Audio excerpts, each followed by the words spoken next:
It's December time, and since I hate myself, I gave myself the gift of going down the rabbit hole of nice guys. Reddit wasn't enough for me, so I found someone on 90 Day Fiance, and his name is Mike. I feel like this is an older video because it's a few years old, but I'm late to the party, and I didn't know that this guy existed, but as soon as I saw his face, I was like, this guy looks like Dobby, and he's a nice guy. And I know this because I read the comments, and some of the early comments about Mike was, this guy deserves all the best. He seems like the sweetest guy ever. I hope he finds love. And then under that same comment was people saying, edit, I hope this guy burns in hell. And as soon as I saw that comment, I said, here we go. Here we go. So we're deep diving into the relationship of Mike and a girl whose name starts with X. Ximena, the warrior. Her name is Ximena. Ximena? Ximena. I don't know exactly how to pronounce her name, but I have to tell you something. Before I started this video, I screen recorded from 90 Day Fiance, and they conveniently, for the first time ever, they left out subtitles because Ximena is Spanish speaking. Now, my Spanish is really good. For example, por favor, uno momento. See? But it's not that good, so I actually need subtitles. But because they left it out, I didn't know what to do, so I did the only thing I could. I used CapCut to try and translate the subtitles for me, and let me tell you guys something. I have a drinking game ready. Every time that they mistitle the person's name, we're gonna take a shot. Here's something you may not know about me. I'm a spicy food man, but not only that, I'm a spicy man. Today, I'm teaming up with Bellesa, the for-woman, by-woman sexual awareness brand that's basically explore your pleasure without stress, without shame, and without weirdness. Let's be real, we all do it, and it's nothing to be ashamed about. It's kind of like pooping, except sexier. We're teaming up for a massive giveaway, and they're literally sending out free vibrating toys or gift cards to everyone who signs up using the link in my description, and yes, everyone. They're also the #1 most trusted brand in sexual wellness for a reason. Medical grade, body safe silicone. And they come in tiny, colorful charging cases that are discreet, travel friendly, and way better than putting in your drawer and praying nobody finds out. And their shipping is next level discreet. They once sent me a box labeled Containers Plus, and I didn't know what the hell it was. Which is great, because I don't want my mailman getting in my business. And their warranty program is unmatched. 1 year, no hassle replacements. And a 10-year warranty, something I have not seen from any other brand. And here's my personal favorite part. If your dog destroys your toy, Bellesa will replace it in exchange for a photo of your dog. That's not just customer service, that's a hostage negotiation with a golden retriever. Now, I can't show you the actual toys here, YouTube jail is real, but you can see exactly what you'll get when you click the link in the description. So sign up, free toy or gift card guaranteed for signing up with my link. Everybody wins. Be an adult, act responsibly, and enjoy. By the way, consider subscribing. I'm really, as you can tell, a wholesome creator. Definitely don't do some crazy things that require people to intervene in my life. But if you do want to subscribe, you know, help me get to that beautiful mully. Finally get there one day. Cool. Thank you guys. See, like from the second I saw Mike, he's standing there, his bald ass head. I was like, wow, this guy is unique. He's got a unique style that maybe the women love. But then I remembered, no, he looks like Dobby. So probably I was thinking of someone else actually. Let's take a look at him. My name is Mike. I'm from Thiels, New York, and I'm 34 years old. I'm not too outgoing, so I kind of keep to myself most of the time. Is it politically correct to say, as soon as I saw him, I knew why he was single? Probably not, but I should probably start drinking soon. Anyway, the subtitles don't start till he goes and meets his partner, so we're gonna wait a little while. For fun, I'd like to build models, build Legos. This is a McLaren, it's a race car. It's gonna be so cool. How good do you have to have it to live in New York and be 34 and half of your day is build a race car, Lego race car? Because I feel like if I lived in New York every day, I would be hustling. I'd be selling bagels to the assholes on Wall Street. This dude's just building cars in his spare time. He must live with some people because I severely doubt he has an apartment. I don't even know what Thies, New York is, and I've never heard of that place. Makes me happy just to let loose and just zone out. You coming down for breakfast anytime soon? That's his mother. What? Psych. I'm pretty sure that's his father. I'll be right down. Currently, I still live at home with my dad and grandfather. This is a classic saying that I think we pass down from generation to generation. My dad used to say it to me. He's not dead, don't worry. Oh, thank God. It's hard to get bitches when your dad is in the house. It's even harder to get bitches when his dad is also in the house. What are you gonna do? Sneak him past your grandpa? How are you gonna roll your girlfriend through the house? What's his name? Mike. I was gonna call him Daniel. I have 2 younger brothers, but they have their own families. I feel so sorry for him. Look, his brother's got the height and the hair. He got none of it, fool. Oh my God. I feel sorry for him. So I help my dad take care of my grandfather. I'm so sorry. These are just observations, but the grandfather looks like that thing from SpongeBob. You know when he goes to sell chocolate and then the mom brings out her mom and it's just a prune? Damn it. So this is what we're working with, huh? Mike, living at home, you got these 2 goopers. I'm sure it's very sweet. It's like a male bonding session, but like this dude needs to get out the house. Mike needs to get some ass. You guys know this. You got some ass. That's how Mike exists. Pop, are you ready for your hearing aids? I hear what I want to hear. Believe me. Very stubborn, Pop. I'm not stubborn. I think it's an opportune time to tell you I've never seen the father leave the chair. I don't know if he does leave the chair. Make of that what you will, but I'm just saying, either the chair is the hero or the father is stuck. We gotta check his sugar, put him to bed, get him undressed, things like that. It makes me happy, but it definitely cramps my style. What style, motherfucker? You're building Lego, and I saw what you wore to that yacht thing. You look like a dad who doesn't have kids, man. Come on. Oh, Mike, we gotta fix you up, dude. We gotta fix you up. Are they good, bad? I don't want to answer that. You have to answer that. You're okay, Mike. Don't Okay. worry. You're okay. This is the classic symptom of a nice guy. They start off actually seeming like what they are. And as we come to learn, as it unravels, the nice guy thing just becomes an act, a thinly veiled excuse for all that anger and suppressed rage inside of some person. This dude on paper seems like a decent guy. How could he not find a girl? Where's the issue, you may be saying? Wait. We're waiting. You're about to see it. My past relationships, I haven't really had a relationship in the past 20 years or so. He had one relationship? Oh my God. This dude's life gets sadder and sadder. I don't even know if this is a comedy show. Right now, he's roasting himself. In high school, I had a somewhat of a serious relationship. It was for about a year. That pretty much sums it up. Oh, fuck's sake. This dude, that's his best quality. 18 years ago was his best quality. God damn it. As soon as he got pubes, the hair on his head decided to dip. The fuck? I was always looking for a serious relationship, someone to just settle down with. So since I went 34 years. That's a Dobby in a suit. You can't tell me otherwise. Oh, he so got that from the kids section. Look at that. That's a suit that a child wears to a wedding. You know how they have the kids walking down? That would be him. Damn it. I'm glad that he got dressed up though. He looks like a minion. 4 years without finding a woman in my local area. You can't do this. You can't have one picture of him looking like, hello, sir, may I take your order? And then this, I'm gangsta, I'm Eminem. What the fuck is this picture? I'd rather him look like the minion. What is this shit? Okay. I just decided to change my location in a dating application and just switch it over to Colombia.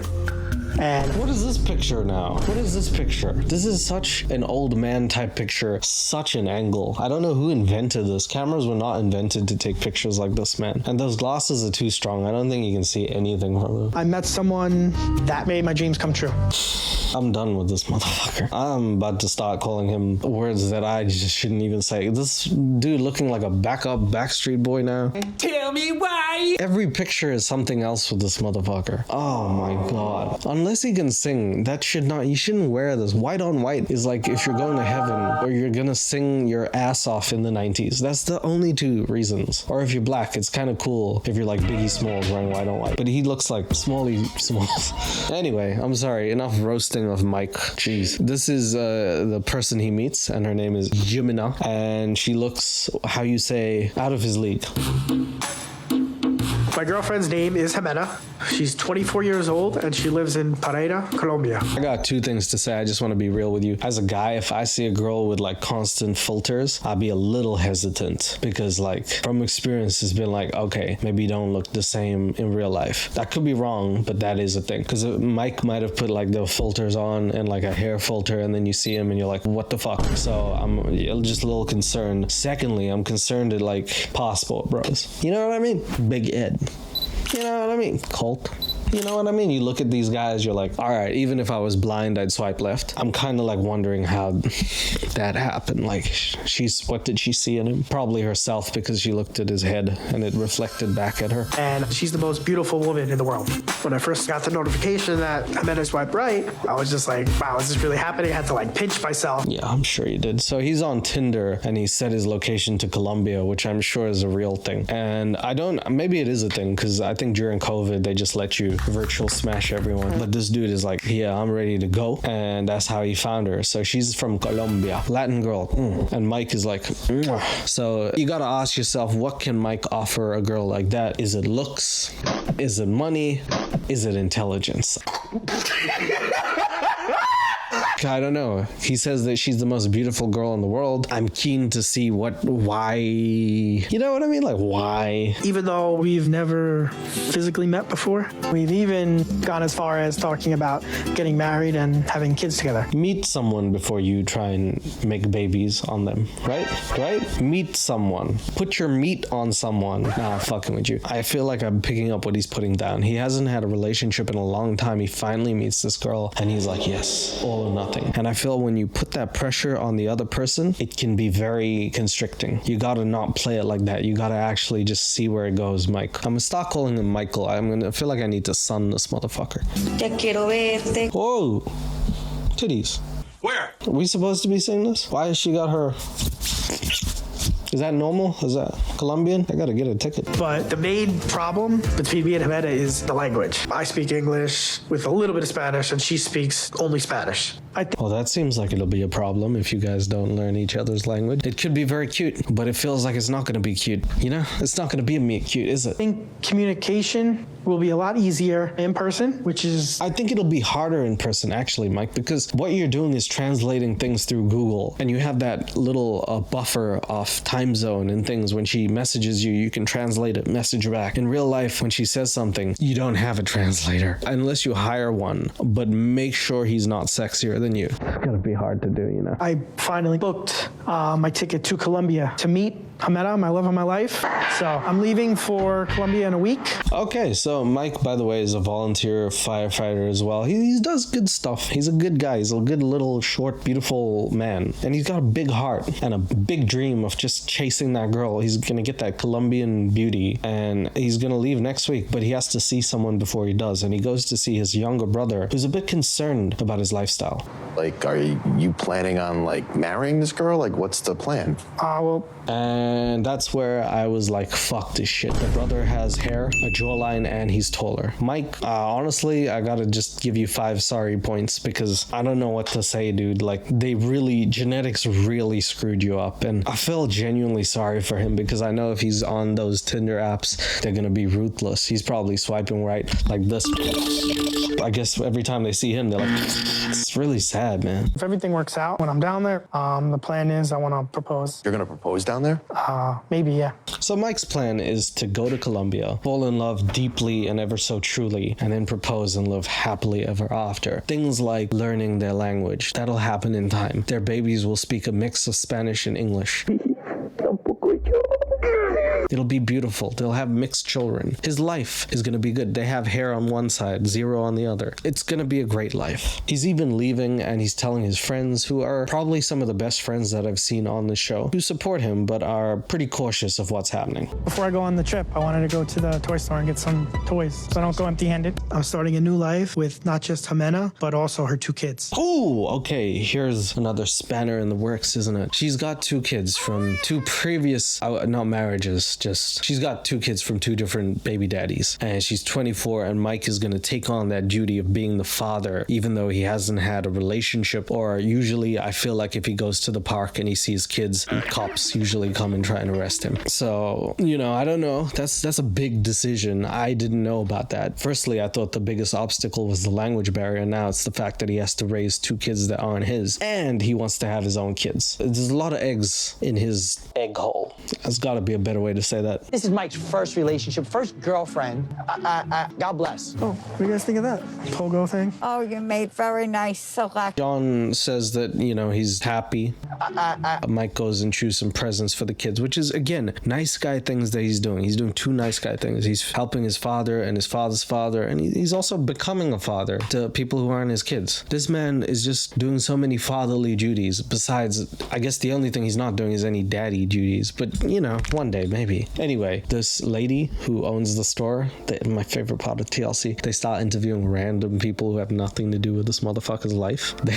They start interviewing her, and they're like, what do you think about this? He's going to a random place. He doesn't know the language. And then she starts giving her opinion as if that's gonna matter. I love these scenes. Selections. Who were these toys for? She's so cool that she's literally seeing double. Her vision is so good that she got glasses on top of her glasses. She can see right through this bullshit. And to Colombia to meet his girlfriend for the first time. Flying to another country to meet a new girlfriend? I think it's risky. Thanks, old lady who I'll never meet again. Appreciate you. Love that. TLC just, they were like, we need to get this old lady's opinion. She's gonna influence this marriage because she once sold toys to him. I like that. They saw her with 2 pairs of glasses. They were like, you're the next 90-day fiance victim if you play your cards right. Mikey, before we go, can we just have a little conversation? He's little, so it just needs to be called a conversation. Sorry, carry on. Sure. You've been saving your money, you've been doing the right thing. I don't want to see that hard-earned money that you're getting. Wow, I never realized this, but John talks kind of like a game show host, doesn't he? He talks like reality TV. You've been saving a lot of money. You've been doing well. I just don't want to see you fuck it up. For $200, Mike, is it for the ass? Are you just doing it for the ass? Say the right word. So how much money have you been spending? So I do help her out with like rent and things like that temporarily. Write that down. Write that down. Nice guy type beat. He's so nice. He's helping pay her rent. Are we noticing a pattern, guys? Or is it just me? This is a slow burner. You're gonna see this all. This is gonna crumble and burn. But like, are you guys noticing something? He's paying her rent. Is this what some people call transactional relationship? I don't know. Just food for thought. I'm just saying. You don't just stop paying someone's rent who you haven't met in your life before, unless you wanna, you know. I'm just saying. What else have you paid besides rent? Helped her with like the fridge and the washing machine. How do you know that there's not another Mike in Colorado? That's a valid thought. I mean, because she needs more than just a fridge and a washing machine. Obviously, she needs a TV, maybe a fan, maybe a heater. Honestly, fuck it, a jacuzzi. You think she's just calling you Michael? Come on, buddy. This chick's milking you. Like a cow with tits. Or teats? Whatever. But at the end of the day, I know that this is real and this makes me happy, so yeah, we're just gonna go with it. Yeah, so this is the whole issue, is that Mike's friends are already a bit like cautious. They're like, hey, is this right for you? Do you know? Because it seems like you're already doing some stuff that might be orange flags here. It's not red flags, but it's not green flags. And he's like, I know that she loves me, but she don't speak English, and you've been paying her rent for like a year, and you bought her other things, and you guys have never met otherwise. It's easier to say me more when you have a brand new dishwasher coming to see you. You know what I mean? I would say me more to someone if they got me that brand new Lexus. I don't know if they sponsor me. I just said that. Oh, did you see his face? Oh my God, he looked like he was seeing a pussy. Look at him. Oh man, did you see that shit? Oh, did you see stuck his tongue out? He did one of those. I'm gonna eat that. Oh, good. Oh my God, I think he's a robot. He changed expression so fast. He went from happy to like, I'm gonna eat that, to like T1000. God, okay. This boy is crazy. Now he looks like he's gonna murder someone. Oh, that looks like a wanted poster. You're like America's Most Wanted. They just look at him. They're like, Michael Smith, 34, arrested for becoming a Colombian drug lord. Like, this dude looks like he's gonna break bad any time now. Oh, can't forget the ring. Anyways, the next day, I think Mike is gonna pack up and he's gonna leave his dad and granddad, and he's about to head to the airport to see Ximena. My plan is would start the K1 visa process to make sure her and her kids can come here. It won't be quiet here anymore. They're gonna live there with old Nathaniel and a name that's so old I don't know what it would be. World War I name? Wally? I don't. Look, are they gonna live there? All one big happy family? 7 of them? 6 of them? Possibly more. Damn, that's a lot of people. Granddad's not gonna like this, you know, because Granddad, he's 97 and he was probably in a... We're flying to Philadelphia! Oh, hell no! I don't know. You know what I mean? Like maybe Granddad sitting down and he sees some things. He sees the kids running around and says some things. I'm just saying. He's wearing a very red hat. 5 minutes out, so I gotta get going. I want a big hug before you go. All right. You're never too young to kiss your grandfather. Remember that. Yes, that's why grandfather is behind bars at this point, because he keeps saying that the kids that he says that to are not from his family. So we visit him in jail from time to time and tell him he's got to stop. But it's good when he says it, though. Have a safe trip. Enjoy. Just be good and listen to what you're told. All right, I will. And you'll be fine. I gotta be real. I was just playing around. I gotta be real for a sec. The dad and granddad seem like genuinely pretty sick people. I mean, they want this dude to succeed. I know probably they've seen him struggle with relationships, and I think everybody's just rooting for this guy. And for the better part of the first quarter or even half of this video, well, I would say quarter, people really were rooting for Mike. You're gonna see why this all changes very soon, but like people very much had that in their hearts. They were like, this guy's different. He's not Big Ed. He's Big Mike, and we love him. And at this point, everybody's like, yeah, Mikey, you go get that ass. There's really no going back. So he goes to the airport and then he gets on a plane and flies his ass to Colombia. If I get to Colombia and I find out she's been using me this whole time, my heart would be broken. Please remember this. Just imprint his beautiful face in your head and that saying that he just said. If I find out that she's been using me, I'm gonna be heartbroken. Just try and remember that. It's gonna come back.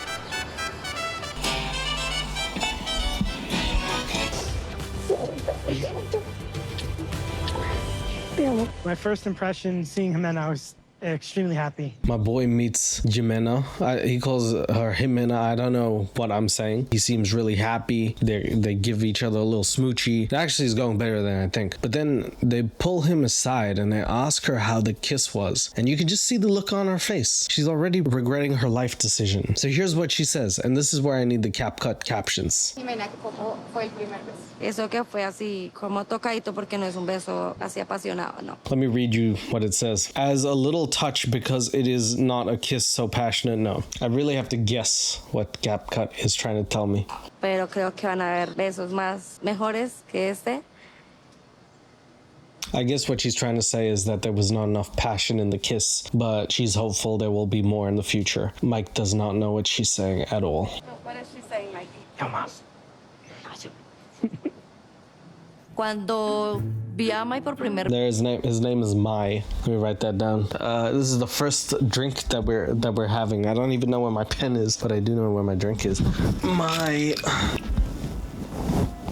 That was way too strong. I don't know why I drank so much of that. Mai. His name is Mai.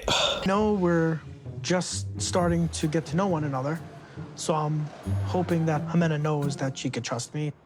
I'm sorry, I almost forgot. I was too busy watching these two. They get in the car, there's traffic. Things are not going well because they don't even know what to say in the car. I'm a little tipsy. But then I looked at the captions and her name was spelled Ximena with the H, which means I'm taking shot number 2. Ximena. I don't know why I decided to play this game today. All right. It's vodka. pues veo que él es como muy callado. Tú no sé si le estará molestando algo. ¿Qué piensas? ¿Qué? I have you. What do you think? What do you think? What? You might be thinking I'm having a stroke, but I'm not. This is just part of the amazing CapCut. Thank you for translating Spanish. Now I finally know what she said. I have you. What do you think? What do you think? What? Thanks, guys. ¿Tú le dijiste a tu papá que estás acá? ¿Qué dijo tu papá? Internet es muy malo. Olvídalo. Yeah. This is really tragic, guys. Their relationship is constantly being foiled by the fact that neither of them can speak each other's languages. So we're sitting here and we're looking at two people that are bound to basically Google Translate. Otherwise, they're not really going to be in love. Google Translate is the difference between them being together and not together, and that is a flimsy fucking relationship. It's kind of hard to connect with Ximena because communicating on the phone is easy. I hope our communication improves quickly.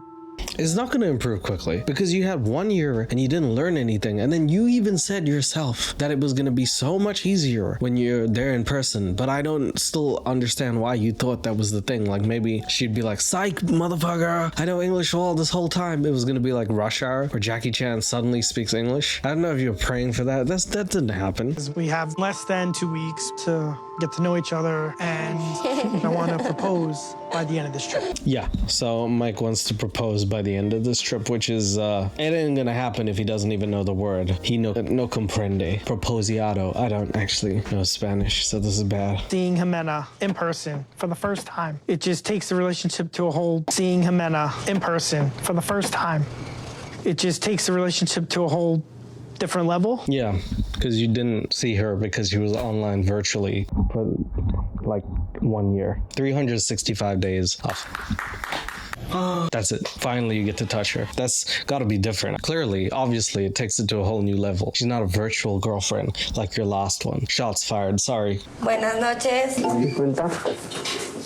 Mi hermano, la esposa de mi papá. So just like a lot of Latin and probably POC families, everyone is there. They want to meet this guy. They want to meet Mike. Who is Mike? Who is he to her? But it's cool. Mike gets to see the whole family. It is a little bit intimidating, I gotta say, especially if this is the first time you're meeting someone and you're like, oh, it's the whole family and you cannot speak the language they speak. That's kind of like a little intimidating, but I think Mike's handling it pretty well. I knew I was going to meet Ximena's kids and also Ximena's dad and her stepmom. I wasn't expecting to meet her entire extended family. That's actually not a big family. Like if you met my extended family, it would be like 2 hallways worth. So that's actually not too bad. And all you have to do is be like, hola, ¿cómo estás? I think it'd be fine. The translator app on my phone has its challenges, ups and downs. Luckily, besides my phone, I brought this other translator device. This is really going to put a hold on them when they start arguing, you know? When she's like, you can't do this. And it's like, do-do-do, do-do-do. He's like, yes, right, okay. You're a bitch. And then it has to translate that. That's crazy. I feel like there's going to be problems. And the biggest problem of all time, as we know in relationships, is lag. That's the number one killer of long-distance relationships. It's nice to meet everybody for the first time. Hola. Just hola. That's okay. Me gusta conocer a todo el mundo por primera vez. This is how it's gonna be. One of those, everyone waits for 10 seconds, silence, radio silence, and then like, see, give me a blah, blah, blah, blah, blah. And then he's like, no. That's how it's like those things where they do like reporting on the news, and then it takes 20 seconds for them to like talk to each other. This is how that is. Toda mi familia porque querían conocerlo, pero lo más importante en la relación de Mike conmigo son mis hijos. Sí, mis hijos lo... Ximena says that her family is like the most important thing to her, and especially her 2 boys, Harold and Juan. And Mike has to make a good impression on these 2 little ones, because if he don't make a good impression on them, she's not going to let him have another kid with her. So basically, it's pretty much the kids dictate whether he's going to get some ass, which is a weird sentence, but it is true. Oh, the kids never really had a father figure, so it puts a lot of pressure on me to work even harder for Ximena. We got Ximena, now we have Ximena. I think that counts. We'll just put Ximena, because we got Ximena. It does its own thing. It's gonna get worse, trust me. You know what? I gotta say though, Mike is a stand-up guy. He's a good dude. He's trying to actually take care of the kids. He bought them little toys. He actually came prepared. That's a lot more than you could say for their actual dads. Deadbeats. Actually, I just remembered what one of them is. Sorry, love you, ex-dad of this kid. Because if this doesn't work out, that would really devastate the kids. Pero pues ahora yo quiero pasar tiempo conmigo a solas. Oh man, they called him May, and I just took a shot. I'm gonna take 2 for this. Ooh. May. All right. Compartir el amorcito.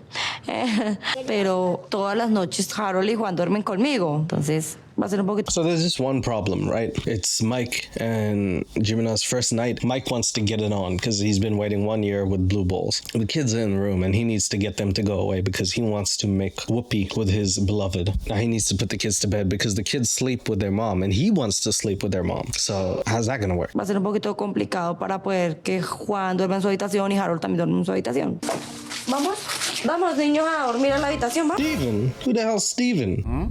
They got the names wrong. Harold and Juan. There's no Steven here. I've been waiting a year to be intimate with Ximena. I want Ximena to know that I want to fulfill all her fantasies. Well, if you want to do that, you should probably give her a all expenses paid trip to Cheesecake Factory, motherfucker. I don't know what you're doing right here. This is not it. I don't think in her wildest fantasy you'd appear. Give her the best pleasure, the best night ever. Dude, he's been practicing sex. I know that he's been doing it. I bet you he built a Lego sex toy. Wait, how you know that? Don't ask. But if we can't get Harold to sleep, that is definitely not happening tonight. If the kids don't sleep, I don't get it in deep. Well, you gotta do it, man. You gotta give the kids a little tequila. I don't know, man. You gotta get the job done, son. If this is what you need to do, then you need to do it. You promised her one night of pleasure. And look at you. You're a stud. Every girl's fantasy. Or nightmare. I love you. Estoy tan feliz de estar aquí. En 2 semanas te amo. You gonna do this during the dirty talk? Really? Michael, can you just get down and dirty with her? You got one chance to get it in. You better do it, brother. También te amo mucho.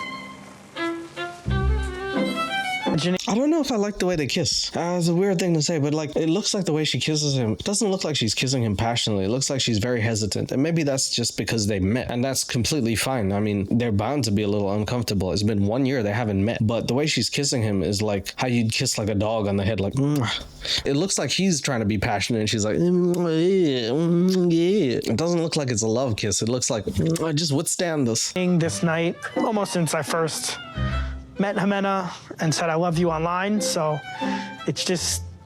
Did you have to say online? Did you have to like roast yourself in the process of this already so easily roastable video here? Ever since I said I love you to her online, my bank account has been drained and my balls have been backed up. So anyway, I went to Colombia, I sent her stupid kids to bed, and now it's time to get freaky with it. I use Google Translate to sex her up. It's what I do. All this built up anticipation. Yeah, built up anticipation. We know what that means. This dude has been trying and his dad keeps knocking on the door. He's like, Michael, make us toast. He can't do it. So now he's in Colombia. He gotta do it.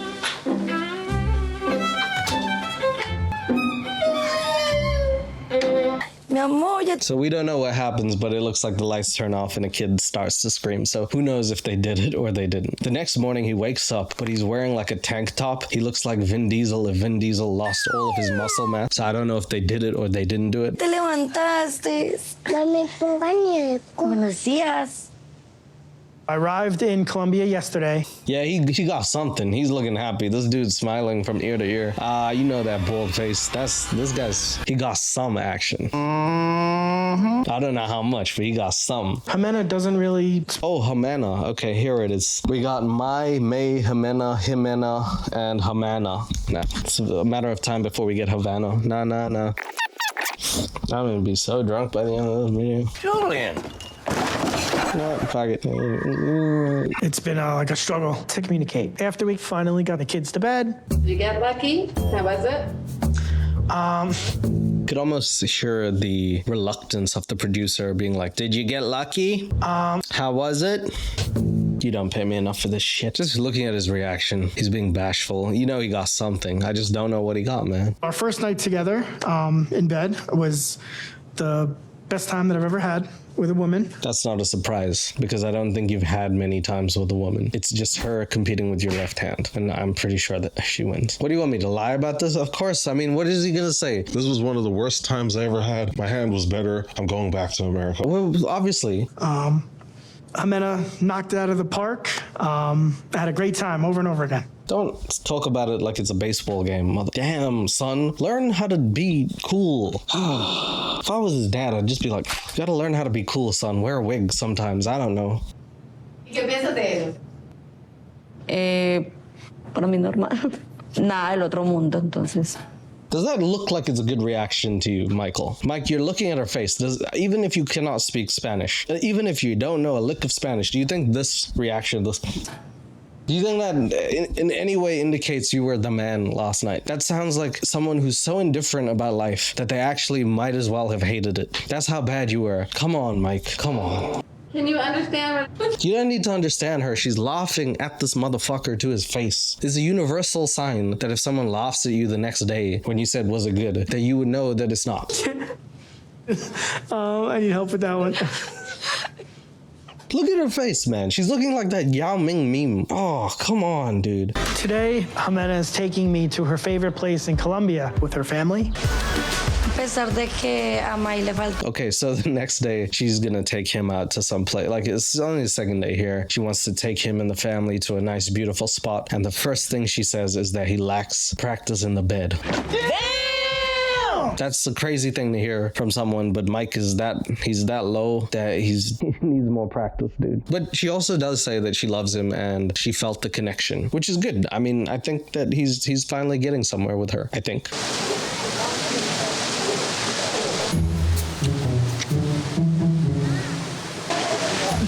So here's where I don't know if we're watching 90 Day Fiance or a production scale thing. This is where reality TV gets to me. Now, I know she turned around and she looks and her dad's looking like he's like, what the fuck is this? Why are you kissing him in front of me? But really what happened was they probably told her to kiss Mike and then turn around and then they stitched those two things together. So my inclination is that maybe she wasn't going to kiss him anyway. And this makes sense later on. Right now, it just seems like it's whatever, but later on, when you watch more of this video, you'll understand why this is so important. I feel like they just create these moments to have ups and downs, peaks and valleys, because it's reality TV and they obviously write these scripts. I don't think she would have kissed him otherwise.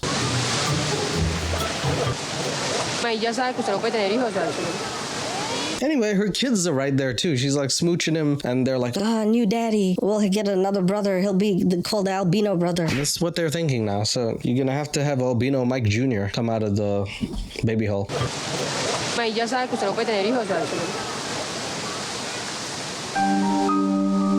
Mike. So as with any 90 Day Fiance, the ups and downs don't last too long. It's mostly downs and then short ups. It turns out that Ximena can't actually have kids because she had her tubes not just tied, but fucking burnt. And I'm not exaggerating. She said the doctors burned the tubes because she did not want to have another C-section. She was done. She had Harold and Juan, and those are enough for her, which conflicts greatly with the fact that Mike absolutely wants to have kids with her and even said in conversations that he has wanted to have kids with her, which then brings me to wonder why this relationship exists if they can't communicate this. So let's see where this goes, because it looks like she's lying to him. Quiero un hijo, pero yo no puedo tener más hijos. Y me cortaron ya las trompas. He wants to have kids, and you guys had that conversation. You can't lead him on like that. That's not good in any sense of the word, right? She got to accept some responsibility. Having him come to Colombia, not actually having this conversation, that's a big red flag, because it's not like she doesn't want kids and maybe her mind can change. She literally is incapable of doing so. That's something that Mike needs to know about. So luckily, she has a sister who's like probably the MVP of this whole thing, who's like, you need to tell him. Whether it's right or wrong, you gotta actually tell him that you can't have kids. It's just sucky that he got here, it's been 2 days, he's had one sex, and now he can have 0 kids. This is turning out to be a bad math equation. Él está ilusionado con confianza que hay entre los dos. Algo muy importante. I had surgery and I can't have more children ever. It's even funnier when Google says it. It's one thing when you're a girl is like, I can't have children, but it's even worse when it's like, I cannot have children with you, Michael. Don't ask about that ever again. That wasn't even her. She didn't even say that. Google was just like, don't do this to me. Damn, that's fucked up. Michael had to hear it from Translate.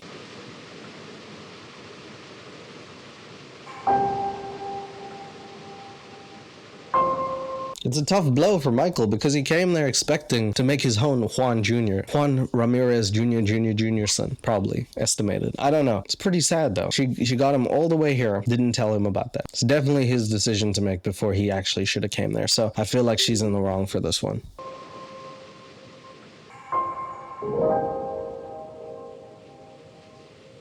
This is the dichotomy of any relationship. You set yourself a boundary. If someone crosses it, it is up to you to withhold that. because the other person inevitably is going to say sorry and try and fix things. It is up to you as the person to be like, okay, I can't be doing this. If you said something that is this and you completely 180'd on this, I don't think I could be with someone who's like that. And it's very hard to do in real time. It's near impossible, honestly. I've been guilty of it. I feel like you've been guilty of it. But what we need to do in a perfect world is say, this is my boundary. You crossed it and I feel like I need to go now. You don't get a second chance on that because these were things that I talked about and really wanted. And you lied to me. It's never how you have a relationship. I mean, communication's number one. If you lied within the first day of having this relationship, it's not good. And it's such a big thing. Having kids, that's a huge thing. He's gonna have to change his own mindset if he still wants to be with her. And you know he wants to be with her because of that pussy. Sorry, just saying. Why haven't I found out about this sooner? Tenía muchos nervios Because you never looked into her vagina. de que tú me fueras a dejar porque no puedo tener hijos. Yeah, like she said, she was nervous, this is like a bullshit excuse, right? We all know this. Saying you were nervous, you're gonna get mad at me, I thought you would be mad if I said this. All of these things are just like feigning accepting responsibility, because what you need to do is accept the responsibility of the situation and give someone enough time to make their decision. She got him all the way here. This dude, look at his eyes, they're black as hell. They look like two black holes. He could have a galaxy in his eyes, either eyeball. This dude just had his proverbial nutsack ripped and then belted across the universe. Everything he ever wanted. Michael Jr., who would look just like him and have a horrible life. Not gonna happen with her. That's a tough blow. I mean, no matter who you are. I just wish you would have told me. I just don't want any secrets between us. Ojalá me lo hubieras dicho. Quiero ningún secreto entre nosotros. It's not even really a secret. That's just concealing the truth. To be honest, I feel like if the sister didn't make her tell him, she probably wouldn't have told him. And this is really, really like where it gets slippery. Maybe she doesn't tell him and then they try and she's like, I don't know. Who knows what would have happened in that relationship? I gotta give props to the sister for actually being like, you gotta take responsibility for the situation. Mike deserves to know. He might be a crazy man, but he deserves some grace. It's the 21st century. There's always other things that can be done if you want to have children.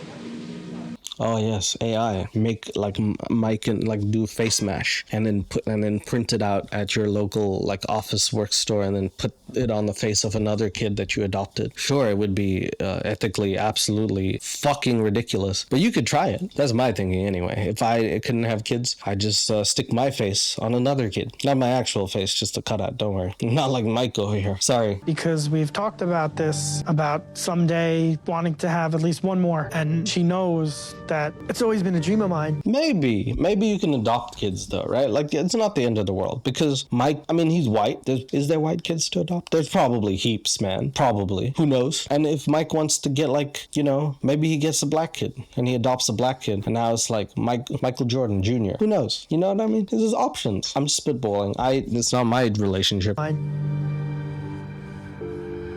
If Ximena and I can't have children... Hermione! If Hermione and I can't have children of our own, this is a new one. Hermione. Here we go. Take a shot for Hermione, everyone. God, Harry Potter in this. I told you Dobby was in this. Hermione. He wants her Heine. Her name's Hermione. Okay. How do you know I'm actually drinking vodka? Because I'm talking like this. Can't have children of our own. I'm gonna be really devastated. So the blow is so hard that when you look at the picture of them the next day, when they cut back to the 90-day fiance, these two both look like they got scammed in real time. Like I've never seen a picture that's more angry. They look like a wanted poster or something. They're walking the fields the next day and he's in his fields, which is ironically hilarious, but he's still kind of like upset about yesterday and he's like, there can be no more secrets with us. I don't know if this is Harry Potter and the Chamber of Secrets. I'm pretty sure this is Harry Potter and you burnt your tubes so you can't have kids. It's a secret book that she didn't write. But I'm still upset. Is there a way that you can ever have children? I've heard about people who had their tubes tied. They could just untie them and have kids again. So, I mean, Mike is really caught up about this. He was thinking the whole night about how to untie her tubes and stuff, or whatever he was doing. And he's like, look, pray tell, I hear about ways, there's myths about a shaman who can untie those tubes of yours. And she's like, oh, okay, hold up. Maybe I wasn't clear enough. Have you ever known fire? That's what they put there. So that's gone now. Think of it as, you know firefighting. You're a firefighter in your part time. They put that in me. It's gone. You're too late, son. No, yo no me hice la ligadura. Yo me mandé a cortar las trompas y quemarlas, que es definitiva. Like it's the last ditch effort. He's like, we can undo this, and she's like, no, we can't.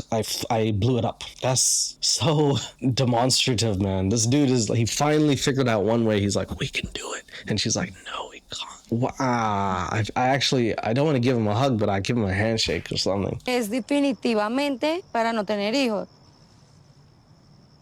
Man, I don't even know. Look at him. He's holding some random grass. He's like, I gotta hold on to something. He's not holding on to her hand. He's just like, look, I'll hold on to Mother Earth. My tubes were cut and burned. So if you knew that I wanted to have kids someday and you not being able to have kids, how did you think this is going to work? See, Mike, here's the thing, right? It says more about her character than anything, that she knew about this and that she didn't want to. There's no real need for an explanation. Sometimes people do something and you're like, why did you do this? But really, we know the answer. It's because they're selfish. Humans are inherently selfish beings. It's very rare to find someone who's selfless and truly loves you. And if you do, you should hold on to it. But Mike, the only thing you're holding on to is the idea of you holding on to her butt cheeks from time to time, because that's not going to happen otherwise. You're not going to have these kids, Michael. She burnt them. Not the kids, her tubes. But maybe kind of, to be honest. ¿Qué pasa con Harold y Juan David? Nunca han tenido un papá y tú llegaste a la vida de mis hijos como ser el papá de ellos. Entonces, ¿qué pasaría con ellos? So then she actually, weirdly enough, guilt trips him by saying, what about Juan and Harold? And he's a nice guy. If it was someone else who was angry, they might have said something like, they're not my biological kids and I want to have some. Because I feel like as a man, maybe it is a thing. Maybe you do want to have biological kids and that doesn't make you wrong for doing so. But instead, he's like, yeah, you're right. I should be a dad to 2 kids that I didn't make, even though I wanted to nut in you. I think that's what he wants to do. I really feel like that's all he really wants, actually. I love Harold and Juan as my own. They are amazing children. You known them 2 days. Shut the hell up. Me puedo poder darte un hijo. Forgive me for not being able to give you a child. What do we call this, guys? What do we call this? I'm not going to sugarcoat it. Mike might at the end of this episode, you might change your opinion on him. Right now, you're probably like, actually, he seems like a decent guy. Hold your opinions to the end. Right now, let's be 100 with her. What is this? What do we call this? Manipulation, the last one. Manipulating what about the other kids? Now, victim, guilt tripping. I'm sorry I couldn't, please forgive me for not being able to bear a child. I don't know how this could have happened. I cut the tubes myself and burned them. Sorry, Mike. I just lied to you. Sorry. Lying, manipulation, guilt tripping, all in one. What do you call that? Immaturity, right? This is not a relationship that he's cut out for. She seriously needs to find herself before she can actually have a capable and willing relationship. Gotta ask yourself, why is someone in this position? What can I do to benefit them? Are we good enough? Is she ready to make that leap? I don't think so. It's okay. It's not okay. Sorry. It's not okay, Michael, because you wanted to have kids. Remember? You wanted to put your balls in someone. You didn't get to do that, did you? Oh, I'm sorry, you did, but you didn't get to explode them. Michael, it's not going to happen to just anybody. You can't pay for that. You do it in a cup like everyone else. So I'm not going to fault her for that. Giving up the ability of having my own kids someday. It's just really, really, really hard to process. He's doing it in real time, as you can see. He's like trying to process, have kids, get some ass. Have kids, go back to my 106-year-old grandpa and my big dad. Have kids with this hot Colombian girl, make pancakes for a guy who can't hear me. I think he's just tossing up, really. Come on, no more secrets ever?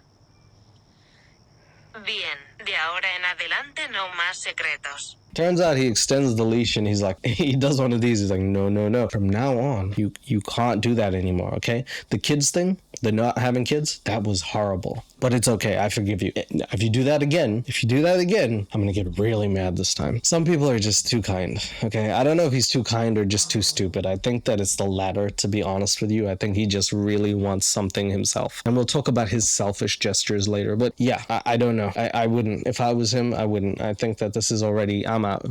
No más secretos. Okay. I love you very much. But she's gonna have to win back my trust. No, she's not. You're hugging her. You're already saying it's okay. She just told you a life-changing thing. Imagine if someone said they were like a billionaire, whatever, blah, blah, blah, and then you got to their house and they lied about everything, including who they were. At some point, you gotta be like, okay, I'm gonna question you because I don't trust your character. I feel like this is wrong. This dude forgave her within 5 minutes. It's been 1 day and he's not even mad enough to be like, nah, this is not good for me. I might need some time away from you. How is she gonna learn from this experience, bro? It's been a lot between me and Ximena emotionally, so I booked a romantic getaway up in Salento for a few days. Yeah, that's one way to show her that you're mad at her. A romantic getaway, that'll show her really good. Yeah, you show her, Mike. and I really want to get to know Ximena. You're gonna get to know her. Right now, you know a couple things about her. She can't have kids. She doesn't like kissing you. She thinks the sex was sucky. Actually, you don't know that yet. Wow, qué hermoso. Wow. Tan bonito. Me encanta. Up until today, we've been in Ximena's house. God damn, Mena? Really? They just got so many damn names. What is Mena? It's like if you're saying meta, but you're like a kid. I like Mena. Alright, well, I'll take a shot for that. Let's keep going. Here's a scene that you guys all like. I call it the creme de la crap right here. This is basically what sets everything off. This man and woman get together on the bed. They're finally in a romantic getaway. It's just the two of them. Nothing could come between them. Except, of course, for this. Be with Ximena, just me and her. I'm not going to waste any time. No. A fart. Possibly even a shart. Who knows? This dude let one rip while he was making out. I would be clenching my cheeks so hard, there would be a hole in either butt. There is no way, if I had to wait that long and I had finally got peace and quiet, that the first thing I would do is let my body ruin the situation. Is it the worst thing in the world? No. But I gotta admit, I mean, on first appearances, you're on a romantic getaway. As soon as you marry someone, the first thing you do is not let one rip and you're like, we're married now, you can't avoid this. Brother, could have done anything other than this. He was just gassy. But at the same time, I'm like, yeah, it's not the worst. But it is. You definitely shouldn't keep making out with someone while you're farting. Like, don't do that. That's a Gen Z thing, is to like take a dump and make out with someone at the same time, because you need to multitask so hard that you're like, I gotta make money, I gotta make love, I gotta take a shit, I gotta do bodily functions, make money at the same time. I got my girl on the toilet, I got my money in my hand, my ass is on the toilet seat, my girl is on my ass. There's a lot of things. Oh. You gotta say I love you after farting. It's not. I didn't think I had to say that. If you fart, you can't be like I love you. No, that's not an acceptable rebuttal to like. It's the acceptable response is to look there awkwardly and laugh it off and be like, sorry, man. You can't just push on after that. It's not a push on moment. You know what I mean? You know, it's not acceptable in any situation. You could be robbing a bank, and if you fart mid robbing a bank, you're like, put the money in the bag, and you're like, everyone's gonna laugh. You can't even rob the place. You have to leave now. You have to take off your balaclava, get arrested, and be like, Soz, didn't mean to.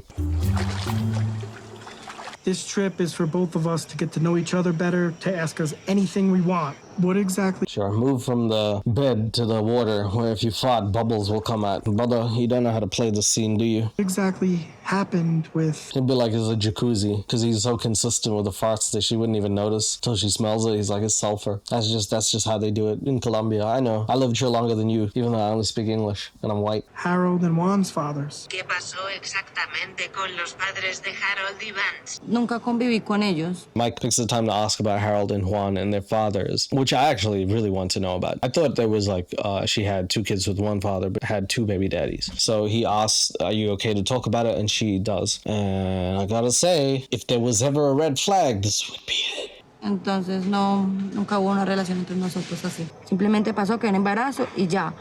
He tenido parejas anteriores que... That's gotta hurt, right? That's gotta sting when she said, I simply got pregnant and that was it. Knowing that he could never do that to her while he's in this jacuzzi just trying to fart and hold in the farts. That's crazy, man. That's a very sad situation. He's probably crying and farting at the same time because he could do both. Han sido agresivas y... Can you tell me about some of those people that were in your life? Yo conviví con un sicario. So I don't know much Spanish, but as soon as I heard the word sicario, I was like, fuck's sake. I remember hearing that and I was like, God damn it. Because if she said the word like cartel or something, I'd be like, oh no.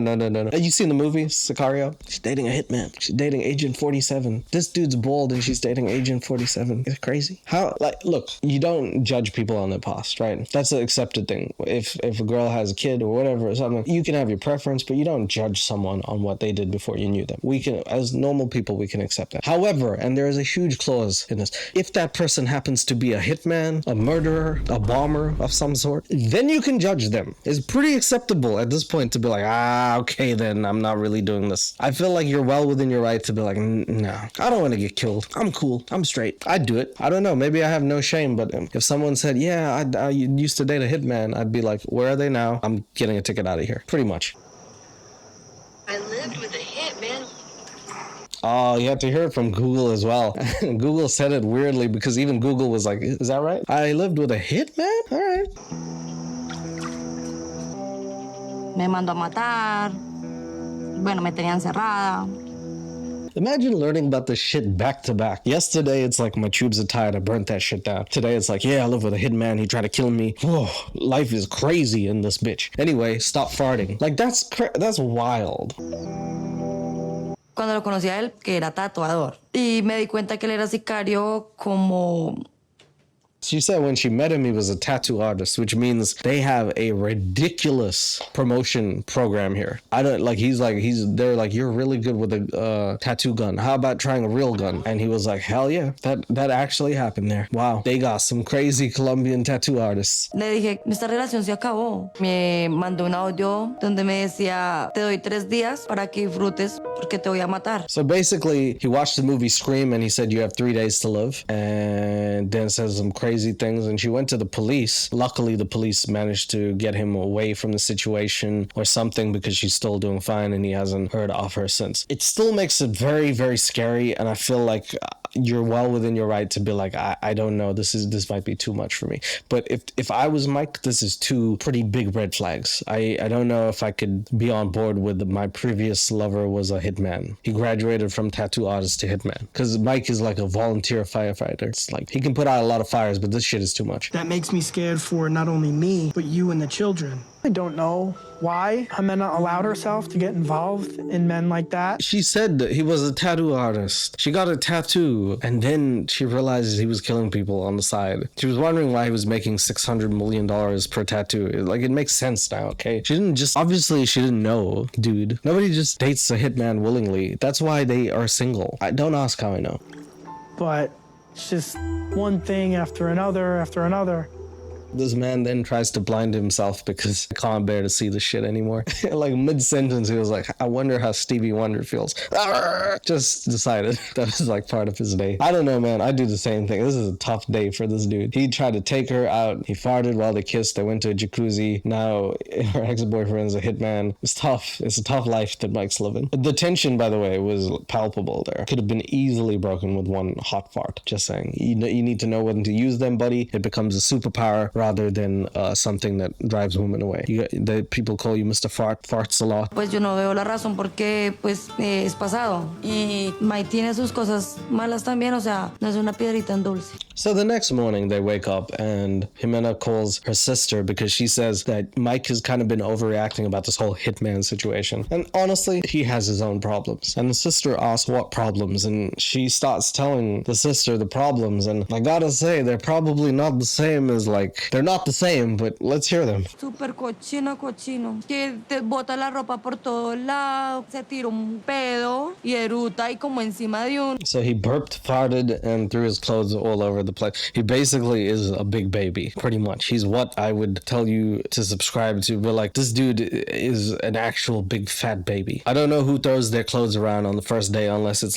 passionate. You're like, these pants I'll never need again. This underwear can go straight down the fire chute. Something like that. I don't know if he said that in a fit of passion or he's just aggressively slobby, but he has been living with 2 dudes for a while, and I gotta say, you need a woman's touch to actually be clean this up. Very seldom are people super cleanly without that. So that's true. He did fart. And then he continued kissing. He tried to push on like it didn't happen. That's definitely a weird flag. I don't think it's a red flag, because if he farted every single time he kissed, that would actually be kind of impressive, honestly. But I don't think it's the worst thing in the world. Entonces eso como que, ay, no, ay.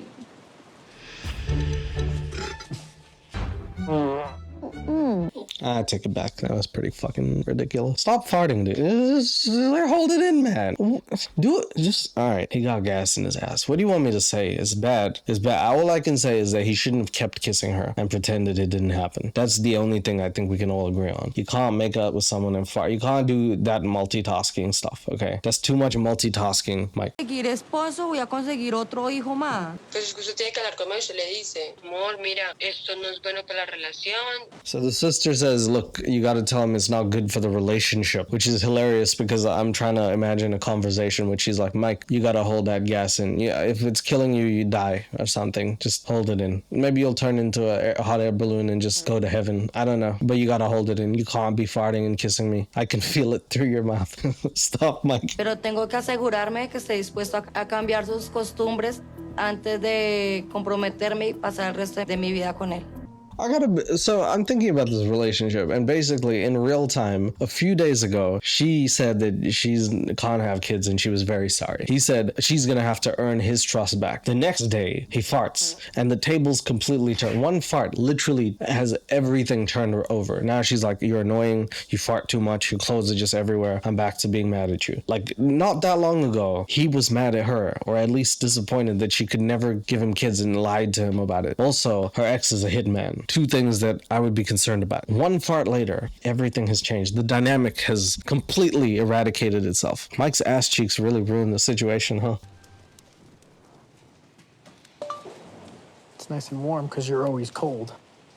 Oh, wow. If he said that, like, actually, that was pretty good, Mike. It's nice and warm. The fire is the only thing that actually hugs me anymore. Fire is the only flame I like. That's the only hot thing in this room, bitch. Imagine if he was just doing that and, like, Google's translating. He's like, no, I'm joking. Tengo cosas que quiero hablar contigo que no me gustan de ti. I have things I want to talk to you about that I do not like about you. She's making Google say some heinous shit, I gotta say. Like, Google, I don't know if Google Translate was made for, like, relationship things like, I have to talk to you about your bodily functions. They need to stop. También cuando te tiras tus pedos, no lo hagas adelante de mí. Me da asco, eso me desenamora. All right. she's schooling him about farting. I read the comments on this. I was like, yeah, I agree. Man, I agree. But can we role reverse just for a second here? If it was a girl and she did it and the guy was like, you got to stop doing that. I think most people would be like, oh, it's not that big a deal. It's just a bodily function. So I'm going to play it 50-50 here. It is a bodily function. I feel like she might be making a little bigger deal of it than it is. But I fully understand. And I would say the exact same thing to a girl. I think that it would just be worse if I said it. But she's well within her right to say it. And I think especially the fact that he thought nothing was wrong with that. He was just like, let's keep going, baby. It's like, come on, man. It does take you out of the mood, right? It does. Definitely, if you start doing some like dank stuff, it takes you out of it. You can't make out with someone and then be like, in the middle of it. That's like, why are you doing rooster sounds? Turkey sounds, my bad. Got my birds wrong. I'm just wondering where is this coming from? It's coming from your ass, Mike. That's where the fart is coming from. If you can isolate that and remove it, then you won't have this problem. You just gotta remove that air that's compressed between your assholes. So if you could do that, that would be great. I'm not farting in front of Ximena intentionally. Actually, yeah, that's true. But if you were, that would be actually like maniacal. Just like, I don't like you, bitch. Yeah. What are you gonna do now? By the way, I locked all the doors and the ventilators are off. See you in hell. Like that's crazy. Okay, so okay, cool. Nobody's doing that. But maybe you're doing things like eating beans. I don't know. Maybe you need to drink more water. I'm not really sure what to tell you other than don't keep making out with someone when this happens. Makes me upset that Ximena's like calling me out on these things that I can easily change. You can't, because unlike, this is not like your underwear. You can't easily change it, dude. It's a fart. It came out. You got to put it back in there. Just scoop it back in. Stop. Change.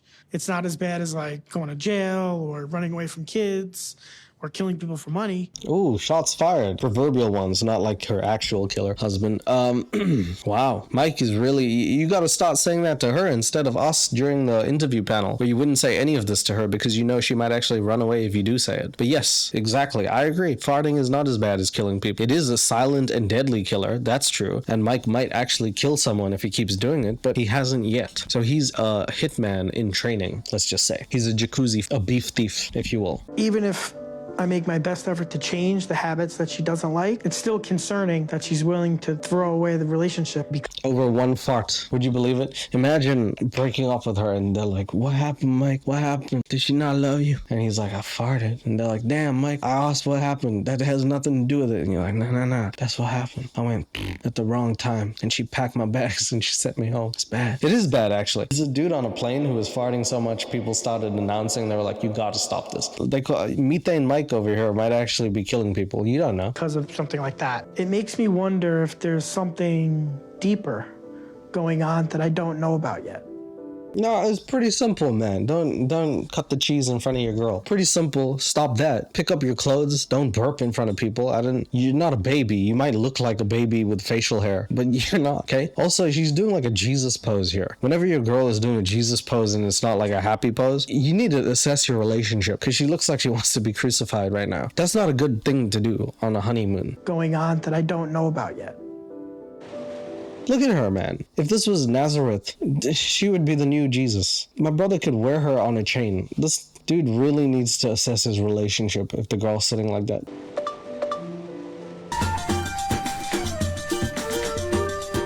Cool, it's time to leave the honeymoon. Things are looking bad. The situation's gone from bad to bland very fast. Hasta luego, gracias.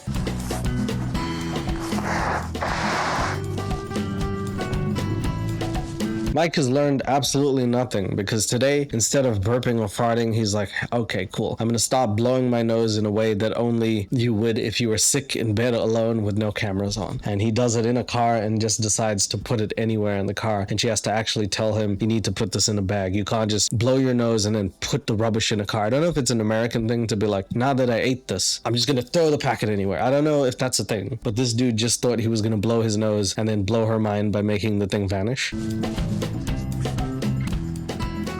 No metas ahí gas. El papel higiénico lleno de moco no te... Game full of snot is a generational quote. She said, game full of snot. He's got a game full of snot. No se puede meter ahí porque el carro no es tuyo. Tienes que respetar. No, pues ¿tienes una bolsita que me regales, por favor? No, you have a little bag that you can give me as a gift, please. A little bag of snot for the kiddies by Mike. This dude is just he's got bodily fluids just seeping out of his body from left to right. It's either sounds or fluids just coming out. And the only fluid that he wants to come out can't because she doesn't let him. I'm talking about busting a nut. Dime, ¿tú cómo será en tu caso? Dios mío. Just, I wanted to tell you about my medical condition. Now is where I think that you'll start seeing the cracks in Mike's persona, the nice guy persona. At this point, he finds it an opportune time to tell her about his medical condition. You're like, oh my God, he's got the condition fartology. He just farts every time he sits down and then he like actually levitates because it's so magnificent. No, he's got ADHD. How does that stop him or start him from farting? I don't know. But he uses it as a measure to victimize himself and be like, I don't know how to pick up clothes because I have ADHD. And I feel like that is a disservice to anyone who has ADHD. I feel like everyone who has that is capable of picking up clothing. ADHD, which affects my concentration, makes me distracted. He's so distracted that he has to fart. Does that make any sense to anyone? No. Okay, cool. It's just that sometimes I forget that say, for example, the clothes are on the floor. I forget that they're there, then I forget to put it into the washing machine. That seems like you have Alzheimer's more than it does ADHD. If you have clothes on the floor and you forget that they're there, that's more about your memory loss, dude, or maybe your eyesight because they're still there. How do you forget to pick them up, bro? This dude will be, I bet you, if he had a kid, he'd forget to pick him up. He's like, son, I have ADHD. I forget sometimes that you exist or to pick you up. I also farted on your mother last Tuesday. We're getting a divorce. Sorry, I'm leaving you here. Bye. Around middle school, I was diagnosed with ADHD, so I get distracted easily. I'll forget to do certain things. Imagine blaming ADHD on forgetting to pick up clothing off the floor. At this point, he should blame it on everything. You know what I mean? Like he forgets to wipe his cheeks. ADHD. Got too distracted. I was dropping juices, got distracted. Forgot to put my pants up. That's why they're down right now. Forgot to make dinner, forgot to make lunch. Forgot not to care. Forgot to give a fuck, actually. That's why I'm a fartologist. And a lot of things that Ximena wants me to change, like the organization, which is attributed to ADHD, is not all my fault. There you go. Blame ADHD. Whenever you're really in trouble, guys, use the Mike method. Just put together a string of letters and say you have it. Hey guys, just to let you know, I have a condition. It's called DEBT. The government is after me and it basically drains my money. So I guess I'll see you guys in court. Que desde ahora en adelante no hayan secreto entre nosotros, que seamos honestos del uno del otro si queremos llevar esta relación bien. So at this point, Ximena turns the tables on him completely and says, I don't want any secrets. What are the secrets? That he farts, that he has ADHD, that he doesn't pick up his clothes. I don't know where she pulled this one out from, but she actually did like a Uno reverse card. And I'm like, I don't know who is more impressive here. The fact that this dude blamed ADHD on him not picking up clothing, or the fact that she was like, you fart so much, you need to change. We need to not keep secrets from each other. You need to tell me every time you're about to fart. You can't just let that shit happen, dude. Or either you need to let that shit happen in the toilet or something, bro. ¿De acuerdo? Yo te amo mucho. Then she holds him like a soccer coach would hold like a soccer player if he lost the game. Like, I don't even know what this position is. It looked like he's holding like a basketball or something and palming the shit out of it. No te quiero perder y quiero que aprendas a hacer las cosas bien. Bueno, yo te voy a entender, ¿sí? Y te voy a ayudar. Bueno. They give each other a little soccer hug as if they both lost the match, and the Uber driver is the person who loses here because he has to drive these two fools.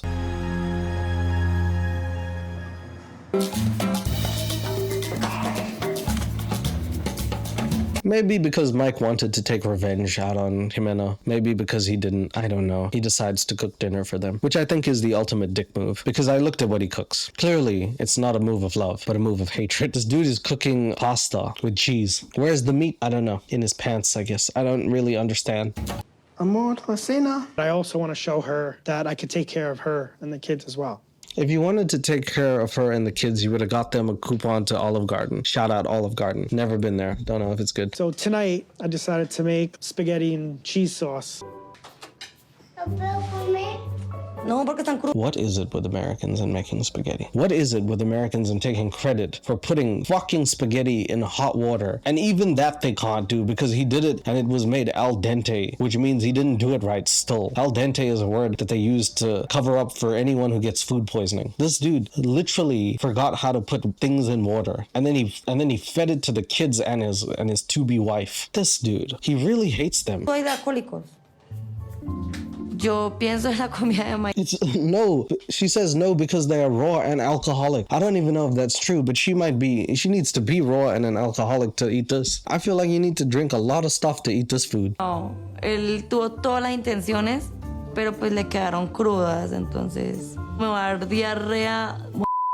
Wouldn't that be the ultimate cruel thing if Mike made you eat this food, you got diarrhea, and then you did it while you were making out, and then he said, no more secrets. If you're gonna have diarrhea, you can't keep that from me. No more secrets. The ultimate, like, reverse card. He farted in front of her, and he got embarrassed by her, so then he makes her shitty dinner, and then she becomes, and then now he can actually use that against her. Mike is either a crazy genius or really bad at cooking. You decide which one he is. Judging by the way Ximena's looking at the food, I'm thinking I better just stick to the cleaning. You don't even have to judge by the way she's looking at the food, dude. You could judge by the fact that all plates have all the food there still. That's a pretty good indicator if it's not good food. Nobody wanted firsts. That's how you know that you don't have good food. ¿Qué tal?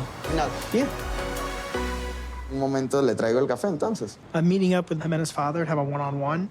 All right, so the next day, well, I guess later that day or something, my boy Mike goes to meet with the father, Yamir, and he says that he wants to actually ask him for his blessing because he really wants to marry Ximena. And I gotta say, I don't really care about that. What I do care about is the subtitles. Let me read them to you. Good, how about good, good, good? A moment I will bring you the coffee, then it does me a favor. This is good. I'm so glad I got CapCut. Pues yo no estoy convencido el 100% de ti. Necesito saber qué piensa usted con Ximena. Very much. Yeah, so they're getting their coffee, and then he's like, look, I love your daughter. But the thing is, Yamir is like, I don't think so. I don't know if you know my daughter truly. And then he puts him through the ultimate test by asking him, what is her favorite color? Because everybody knows, if you know her favorite color, you can marry her. Good work, Dad. You want to marry Ximena? Bueno, si la extinguió, ¿usted sabe qué color es el favorito de Ximena? Color favorito de Ximena?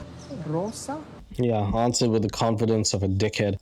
Look, all of the people here are wrong. You can't ask the person who wants to marry your daughter what her favorite color is, and then if he gets it wrong, be like, nah. If you don't know what color she likes, you can't marry her. This is the craziest thing I've ever heard. And also guessing pink, what a original decision, bro. By the way, he says black, but that's a shade, so everyone's wrong in this situation. Es negro. The way he said it too. It's black. Unlike you, Michael. ¿Y la comida favorita de Ximena? Okay, and then he asks about her favorite food. I can tell you what it's not. Raw pasta from the dish that I cooked 2 hours ago. Anything with meat in it? Yes, let me read you the subtitles again because they're fantastic. I'm at your favorite food. Por eso tienes... Is Ministry of Food there? Is something that contains? Por eso tienes que aprender el español. I understand. I don't know what the hell they're saying, but he's right. Because of the little niños, this dude has to learn Spanish. But let's give him a little credit. He does know a little bit of Spanish. It's not like he's completely devoid of Spanish. The fact is, Ximena has to learn how to speak English too, to some degree, if they're gonna have kids, which they can't have now that I just said that. Wait, why is he talking about the kids? I guess he's talking about Harold and Juan, right? Learning English. I guess it'll benefit both of them if they learn 2 languages, but hopefully it's a 50-50 thing. It doesn't seem to be that way though. The children are looking to me as a father figure. I could promise you that what happened the other 2 times is not gonna happen with me. Yeah, you're not gonna kill people? I don't know about that. You did a deadly fart and you tried to kill them with your cooking. I feel like you're actually doing worse than the dude who is a sicario. It feels like Mike's his own hitman right here every day. I came down here opposed to Ximena, but I can't do that unless I have your blessing. Do I have your blessing? Le daré la bendición de Ximena. So even though he got Ximena's favorite color wrong, Yamir is like, yes, you can marry my daughter, even though her favorite color is negro, not pink. I know this is kind of quick, and there's still a lot I need to learn about Ximena. Yeah, okay, let's talk about that, sir. Of course you're still gonna learn about your partner, but hey, don't stop marrying someone if you don't even know anything about them. I mean, you just learned that you can't have kids. If you didn't ask that question, if she didn't say that, you'd have got married not knowing that situation. Let's not put yourself in situations that you don't have to put you in. Okay, people do like getting married. It is a thing. We get FOMO. Everybody has fear of missing out. Everybody's like, man, I'm getting older. I should settle down. But the truth is, do it on your own time, because you really should only get one shot at this. We have the insane opportunity of having as many shots as we want. Ross had 3, but you shouldn't have to take 3. It should, ideally, in a perfect world, be 1. And that might mean that you have to take a little more time to pick your partner, but so be it. You'd rather do that than be stuck here with someone who you're falling out of love with because you didn't know if you were in love with them in the first place. It's sad, but it's true. But this is what I've been dreaming of, for us to be a family and bring Ximena and the kids to America. You didn't dream about that. You dreamed about banging her and then making your own kid. Don't lie about that shit. Alright, so the next scene, he's in the park and he's trying to translate to the kids, and the only thing I can think of is people were calling the police the whole time he was filming there, and people had to be like, no, don't worry, we're just filming a bit. Because that's, I mean, look at him. He looks like someone who would do it. Look at him. He looks like he would take those kids home in a white van. I'm having a really great time with you guys. What would you guys think if I gave your mom a ring before I left? Probably not good, because one guy ran away and the other guy starts spinning in circles trying to make himself dizzy. Do you want me to be your dad? Sí, no tengo papá. In a very sad 1 second scene, the child Juan, he says that he wants Mike to be his dad because he doesn't have a dad, which is, it just makes me think of like the 2 seconds on this, like the actual victims of this whole thing, which are the beautiful kids that she has. These 2 boys who have to grow up without a father because a man in their life wasn't good enough to actually be there. And it sucks, man. It sucks. I know how it feels. It sucks. So hopefully Mike can step up to the plate. In these few seconds, it just like, it opens your eyes to the many people affected in a relationship beyond you. Little decisions you might make might have these consequences for the rest of your life. It's tough. Anyway, he hugs the kid and maybe the police come and arrest him. I don't know. I think we could all be really happy together, but all I need is for Ximena to say yes. Yeah, look, you can't just hold the kids by the hand and then walk them really fast away from the swings. Not if you look like that, okay? This is not a good look for you, Michael. You'd be on wanted posters all over Colombia. They're like, have you seen this hombre? Yeah, I don't know, man. I don't know if this is a good look. Tengo muchas dudas. Entonces, si él me propone matrimonio, la verdad no sé qué decirle. So it's the night before, or on the night, when Mike invites Ximena and her family out to a lavish dinner. She doesn't know if he might propose tonight, but she's wary of it because she doesn't know him well enough, but on the other hand knows good things that he could bring for her life, especially in regards to her kids. So she's conflicted, thinking maybe the situation is going to happen and will I say yes, will I say no? It is the night. Mike is there. He's dressed up in all black. He looks very nice. He's got a beautiful view of Colombia. He's about to pop the question before he pops that pussy. Hi, bienvenido. Because today is the most important day of my life. I'm gonna ask the woman I love to marry me. So far, I just want to say, you guys have had mostly fights. You found out that she had dated a hitman. She cannot have children. She hates the fact that you fart, burp, probably breathe. She doesn't like your cooking. You guys might have intimacy problems. You can't actually understand each other. And you don't even know her favorite color. But this is the woman you want to marry right now? Okay. Cuando estamos juntos, no me importa nada más, excepto nosotros y la familia. Me. Do you know how cute this would be if he wasn't crazy and she wasn't crazy too? Like this dude coming all the way there, learning a little bit of Spanish, being like, here, I'm going to do this in 2 languages. I'm going to make sure that I take care of your kids. We're going to be good couple. You know how cool it would be if this was actually a thing and he wasn't this dude who's just trying to get some ass and she was just a girl looking for money? Oh, love, how you fucked me over. ¿Tienes ordenado? He ends his speech with the words, mountains ordered me, which I can only guess what the fuck that means. I guess the mountains ordered him. That seems to be the only thing that's said. Imagine ending your speech being like, I love your children. I love you. I really think that we should spend our life together. And one more thing, mountains ordered me. All right, well, I'm going back home. I feel like this relationship is over. And I love you, te amo. He says te amo, but it translates to Tamil, which is funny. You marry me? Quiero casarte conmigo? So just then, someone brings out a cake and the ring is on it with the words, will you marry me? He gets down on one knee and he says, will you marry me, Ximena? And she is forced to make a decision on the spot. Will she say yes? Will she say no? Si quiero casarme contigo. She says yes, and it's the happiest day of both of their lives, except it's not the happiest day of one of their lives. I'm not going to tell you who, but there's half a video left, and it's probably his. Me siento como el hombre más afortunado del mundo por tenerte. Perfect. I feel like the luckiest man in the world to have you. She laughs. She's like, and then she's like, shut the fuck up, and starts kissing him so he can't say more words. This is a good start to the relationship as married couple. Tampoco pasajera. And then she says the words, I love you, not a passenger either. Ha ha ha ha. I'm pretty sure she said that word for word in real life. I don't think they messed that one up. Really happy that me and Ximena are engaged, but now I have to get back home. Yeah, real life has started for him again. The holiday's over. He left with the new wife to be, I guess. So things went really well. If you forget about the farting, the fact that she has a hitman as an ex, can't have kids, and they seem to not like each other very much. So if you just remove all of that, it's a pretty good relationship. Siente mientras que él se va a casa y empieza todos los preparativos para que nos. Yo quiero darte.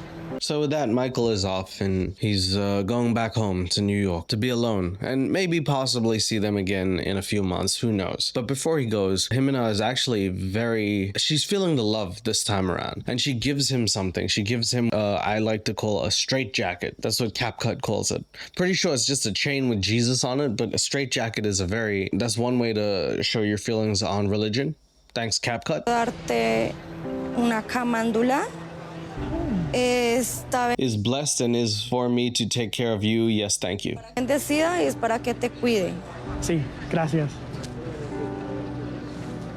And just like that, Mike is 10% less white. He's now closer to non-white, actually. As soon as you wear a Jesus chain and you got that bald head and a beard, you're no longer calling him Jesus. He's now Jesus. I'm nervous about leaving Ximena here alone because with me in New York, her in Colombia, I just don't want us to grow apart.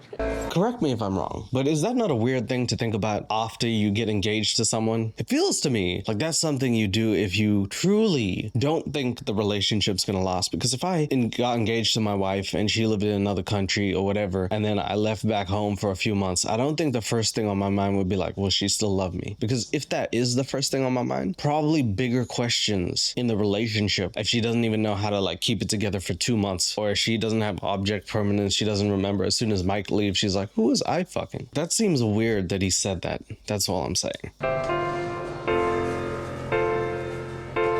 I left Colombia about 2 months ago, but it feels... So it's a sad moment and Mike leaves. But it is now months later. Let's fast forward. Mike is in his home in New York. He's with the boys, his granddad and his big dad, and things are going good apparently. Let's check in with Mike. He seems to be happy. Even though I'm trying to move things forward with Ximena, I feel like things have shifted a little bit. She is being a little fish. It's almost as if this dude knew as soon as he got married, or as soon as he got engaged, I'm sorry, that things were not gonna be as smooth as a baby's ass cheek. What? Sorry, Mike's head. People say like a baby's bottom. I think we should start using smoother than Mike's head. It's like he called it. Is that not a bit weird? It feels like he self-prophesized. He was like, maybe she's gonna forget me. Then like 2 months later, he's like, yeah, I think she forgot me. What's going on there? Why does he know this? So since I can work remotely from anywhere, I decided to plan a last-minute trip to Colombia so we can reconnect in person. How the fuck didn't you do that before? Well, you tell me this now? He's like, I gotta go back to work. I really gotta push buttons in America. The VPN is not had a 3-month free trial. That shit's ending. I gotta go back home now. What? So he could have worked from anywhere and he was like, I gotta go back home. Damn. Dude, could have stayed a bit longer. He was only there for 20 days. Now he's like, I'm making a surprise trip. Everybody loves that, by the way. I'm gonna surprise her. She's been standoffish. Let me surprise her. That will sure make her feel good about things. It's not like we need to communicate and actually figure the shit out instead of surprising her on whatever day it is and being like, I just popped through the door. You're gonna have an OJ kiss. And he's OJ. Ever since I left Colombia, it was good. Up until 2 weeks ago, I noticed something seems a little off with Ximena. All right, so then he talks to his granddad and his dad, which I find funny. They're sitting in the exact same chairs. I'm pretty sure he just plugs them off at night because I can see a plug behind the dad and there's 2 plugs. So I think the other one's for the grandpa. I'm pretty sure they're just like lava lamps that he turns on and off every night. But he tells them about his real issue with Ximena, and nothing like 2 American dudes from the old country to tell you about a foreign girlfriend. That should go down well. Did you ask her? She wouldn't really give me a straight answer. Yeah. Could be somebody else in the picture. It could be a lot of things. But I like this dad. He's like, did you ask her? He's like, she didn't really say. Then he starts guessing. He's like, maybe it's because you're ugly. Maybe it's because of your small penis, Mike. Remember? Maybe it's all of those things. Maybe combine those things, Mike. Mike, why are you crying, Mike? Damn. Dad really started just going off the deep end, just guessing shit, huh? But there was one other thing that Ximena was mentioning. Ooh, there we go. Ximena. It's getting closer to saying human, I feel like. Ximena. Ximena. It's actually impressive how many different types of names it can get wrong instead of getting one right. It has never gotten it right because you spell her name Ximena. Not even close. Ximena was mentioning on the chats that she wants to get some kind of plastic surgery and she wants some augmentation for her breast. Really? Yeah. Oh, okay. Well, let me just down this and I'll talk about that for a sec. That could be why she's standoffish. She wants to get her babes done. Breast implants. And liposuction, and you're not giving her the money to do so. Well, there you go, buddy. She wants to do something. She wants to alter her appearance, and she needs you to be the cash cow, and you haven't said yes. Thus, she's not exactly happy with you. It's not rocket science, mother flipper. You need to understand these concepts, bruh. You've been paying her rent. You bought toys to her kids. You took her family out for dinner. You're the moolah man. And now she wants to change her appearance, and you're stopping her from doing so. Of course, she's not going to be super happy with you. Duh. Asked me to pay for it and all that. You still sending her money or any kind of money for anything? I'm helping her with like half like rent. I think that should stop. I think that should stop too, Papa. I think so. I think it's a red flag right here that this dude is continuing to pay her and not understanding that if she wants something else and he says no, she's not going to be like, okay, that's good enough. I feel like this is going to be less of a love relationship and more a transactional relationship. I feel like Mike might misconstrue his feelings and think that it's love when really she thinks that she's got herself a financial backer to actually help her kids get out of the situation, and he's grateful for that, no doubt, but cannot feign love because look at this motherfucker. Oh, Michael. Has anyone said that to him? I feel like if she just said, oh, Michael, he'd be like, oh, I understand now. Here with like half like rent. I think that should stop, honestly. I think Ximena is using Michael to get her. Does that say Haman? Oh my God. I just took another shot. I think Haman. I bet you guys thought that when I said this game was going to be like mispronouncing names, you thought I was going to take like 2 shots or something. I'm gonna die. I think Ximena is using Michael to get her bills paid and live a lavish life down there. I mean, you can't buy love because when the money runs out, the love is gone. That's some great advice by Papa right there. He's absolutely right. When the money runs out, what's gonna happen? You don't have love. You're just trying to buy love. And as we all know, money cannot buy you love. It can only buy you time if you're Diddy. I hope he's in jail. He better be. The dad also says he doesn't know why he's doing this or making it his responsibility or whatever. It's not her. Like, I don't even feel like it's her fault. Like, I feel at this point, if someone offers to pay things for you and you accept it, how is this on her? You cannot exchange money for love. That's called prostitution. Anyway, Mike decides he's gonna go back and find out what's happening. I think I know what's happening. No boobs. No titties and ass, no mass, right? I just landed in Colombia after 12 hours of traveling, and I'm kind of nervous to see Ximena. Ximena, I'm here. I noticed something when he was traveling that I didn't notice before. It's called, she didn't pick him up at the airport. When your partner doesn't pick you up at the airport. What happened, Mike? What happened to your girlfriend? She don't love you anymore, Mike. Come on, man. This is already out the gate. This is done for. What we're about to watch is the downfall of this relationship. I'm telling you right now. This dude, if someone doesn't pick you up at the airport and they're like your to-be wife, you're figgity fucked. Because the first time she came there, she was so happy to see him. Then she kissed him and she's like, eh. Now she's like, bro, I'm gonna give you the wrong address and try and move. This dude would probably find her house anyway. Like, he pulls up to her door. Like, he's been living there in the country the whole time, just with his bags. And she's like, hello, Mike. As if he's been there. That's so dank. Desde que Mike se fue de Colombia, he pensado mucho de que Mike es una persona muy pegajosa. O sea, me gusta mi espacio. Mike is a sticky person is a hilarious concept. I'm pretty sure that's what it literally translates to, but I think what she means is he doesn't give her space. He's very needy. Mike is a needy mofo, right? And I completely agree. I'm one of those, I like my space. I don't like people touching me 24/7 unless you're a cat or a dog, in which case, cuddle up, buddy, because I love you. Other than that, I understand what she's saying. However, it's kind of hard to say you need your space when this dude is like thousands of miles away for months. At that point, it's kind of weird because I would say like, dude, you should probably be missing your to-be betrothed. Right? I mean, like, I'm trying to put myself in that position. I feel like I would miss my wife if she was gone for like months on end. And if she like saw me at the airport, I wouldn't be like, what's up? Actually, I would. But like, I'd still hug her though. I don't know. I guess she doesn't love him anymore because of the boobs.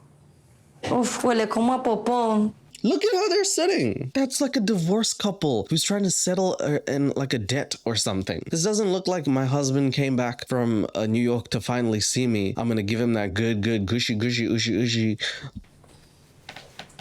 Mira tus zapatos a ver. Oh, Mike stepped in some doo-doo. That's kind of an analogy for his whole life, huh? Mike constantly just steps in it. But he brought that shit in the house. That's crazy. Mira tus zapatos a ver. ¿Sí? Por debajo, sí, huele a popó. Mira. Put it at the door, Mike. Yeah, just put it like down. He's like, ah! Here it is. Just on the floor now. Now that I'm not wearing it, it's not mine. Put it outside, Michael. Put it outside, Mike. Come on. He's out here just doing some stupid shit day in, day out. I bet you at his house he steps in shit. The dad's like, Michael, you stepped in shit. He's like, well, so did you, Dad. Your whole life. I'm going up to my room. If you need me, follow the shit stain. ¿Ya comió algo? Did you eat something yet? I'm trying not to eat anything that'll give me too much gas. Yeah, so the only thing that I find really sad, I guess, about this whole Mike situation is the fact that Ximena's sister is the one to actually care about Mike in any way, asking if he's eaten in this 12-hour trip. And Mike is actually so, I don't know if the word is considerate, but he remembers the last time when he fought it and made out with his girl, that he was like, I'm not gonna eat anything so I don't fart. And he actually says that. And I don't know if it's even funny. It feels more depressing than anything. This dude feels like America's next top model, but he certainly doesn't look it. Venir, yo te había dicho a ti que no fueras a venir este mes. But I told you I was coming. Yo quiero un aumento de senos. Go home, Michael. Go home. E.T. motherfucker, go home. Don't stay here. You can't come to Colombia. Sit down. And then your girl's like, I told you not to come. If that's the first thing she says, go home, dude. Get back on that plane. Put your shit-stained shoes on. Run like the wind. Run onto the plane. Get back to New York where they all hate you there too, bro. Come on, man. This is crazy. Oh, that's not the first thing someone should be saying to you. Let's listen to what she has to say. She says she needs those boobs. And then she also says so she can get more work as a model, which begs me to ask the question, like, what is it, like fashion model, lingerie model, different type of model? Like, what model are we talking about here? I didn't know actually what Ximena does because Mike never even discussed that. He just said he was paying her rent. It's probably time we ask these questions. What does she do for a living? Is it compatible with what he does?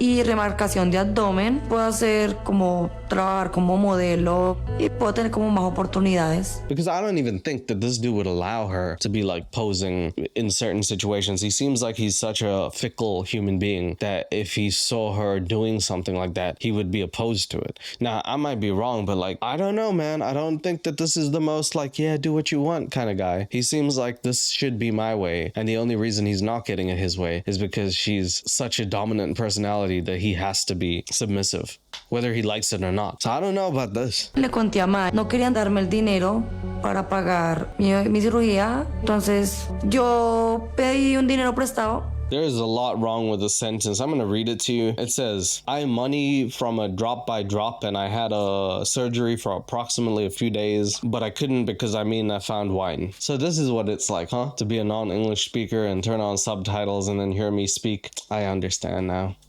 Le cogí fastidio. Pero ahora que él está aquí, espero que podamos tener algo de chispa de lo. I think she's trying to say the feelings have died, but now that he's here, maybe they can spark up something again, like they did on the first trip. That is my assumption of what is happening here.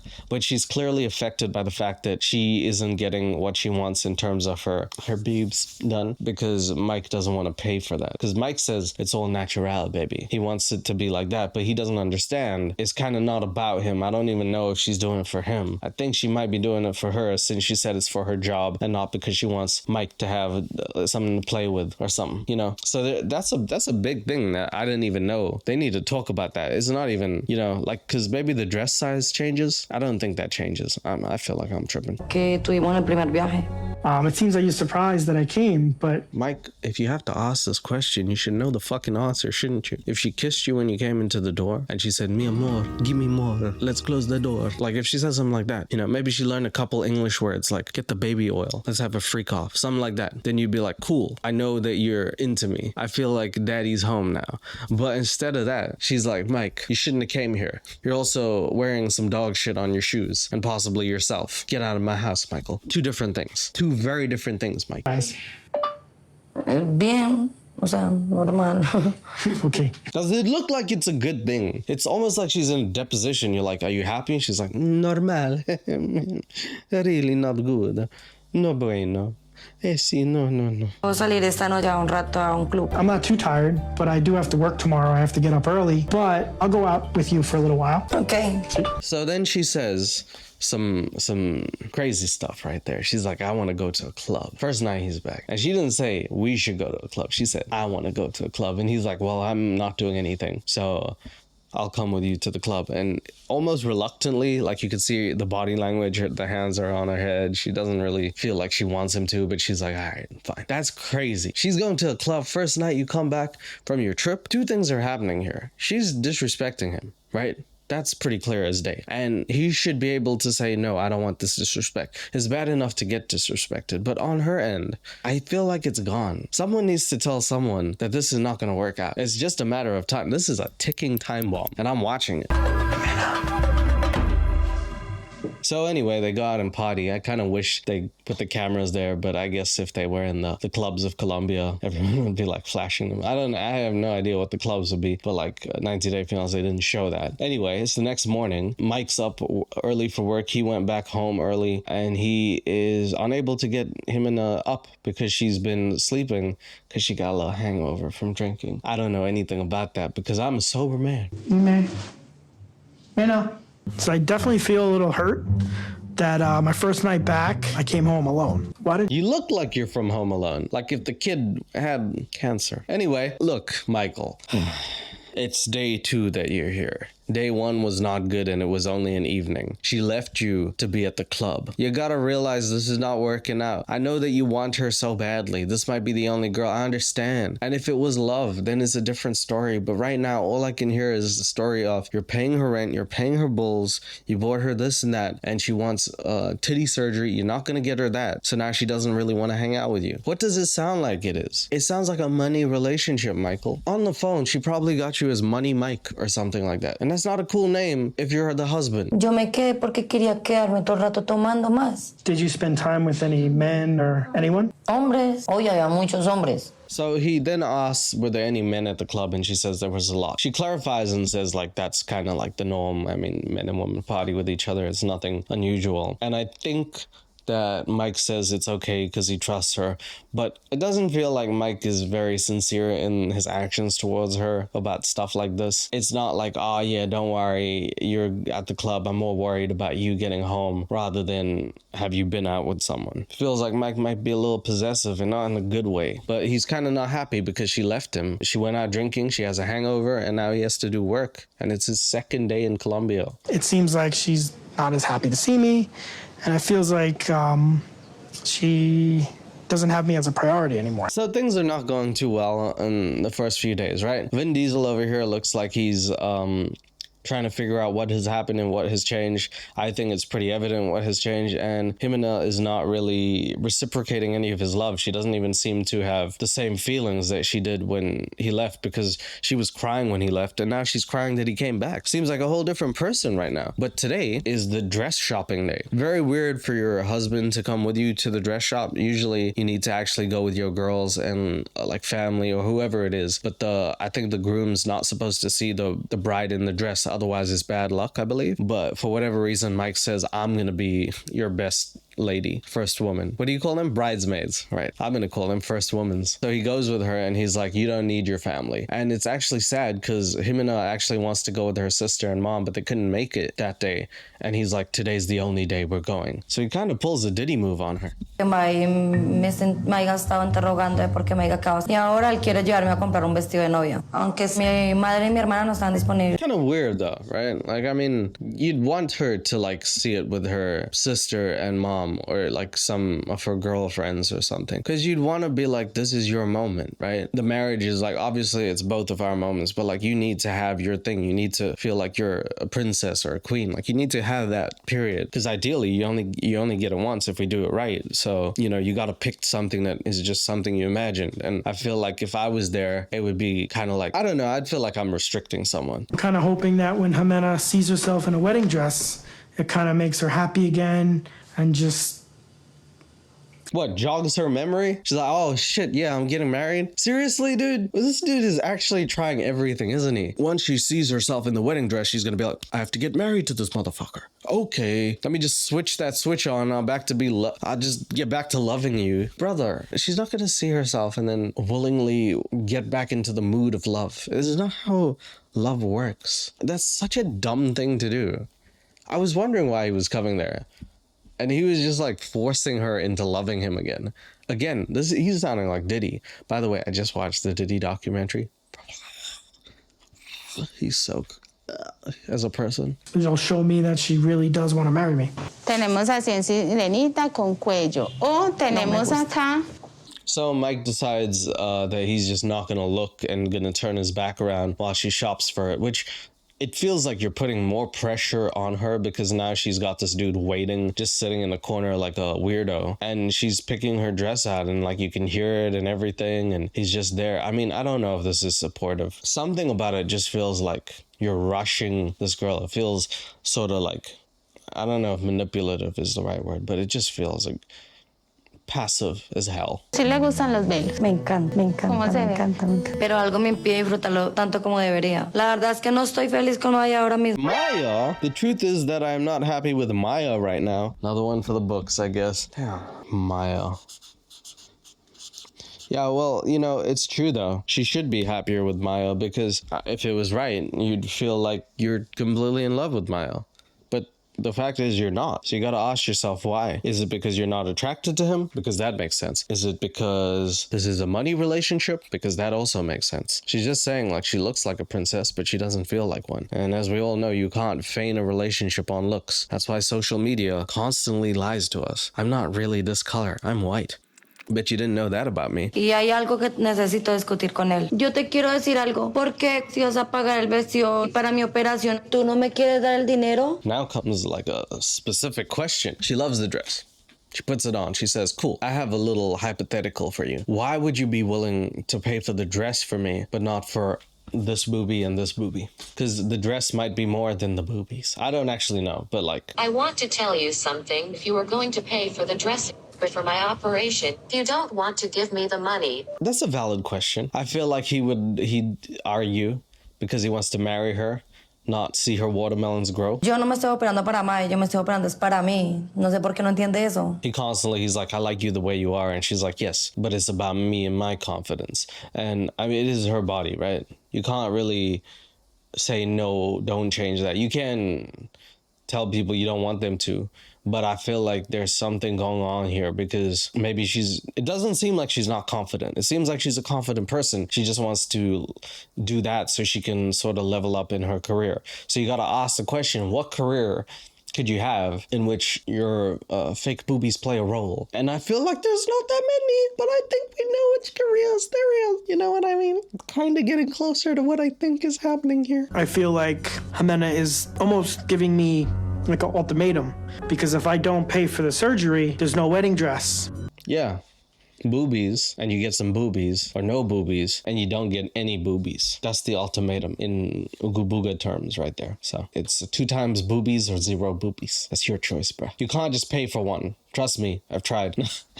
I'm not really for the surgery because different complications can come up. And it also costs $5,000. Yeah, all right. Well, that's a lot of money. Like, it definitely doesn't make sense for Mike to pay it, right? Because he just wants to be in love. And it doesn't make sense. Any normal guy who's looking at the situation would be like, this is tragic. Why would anybody do this if you love them so much? And I was saying the same thing. I was like, damn, Mike is in a bad position. He's just trying to love this girl. He's even helping her out with the rent. Like, he's such a nice guy. And now she's taking advantage of him, wanting more and more and more constantly. What could he possibly have done wrong? And then sooner or later, we realized what the issue had been this whole time. But it's not yet. So it's almost. El vestido no se está comprando.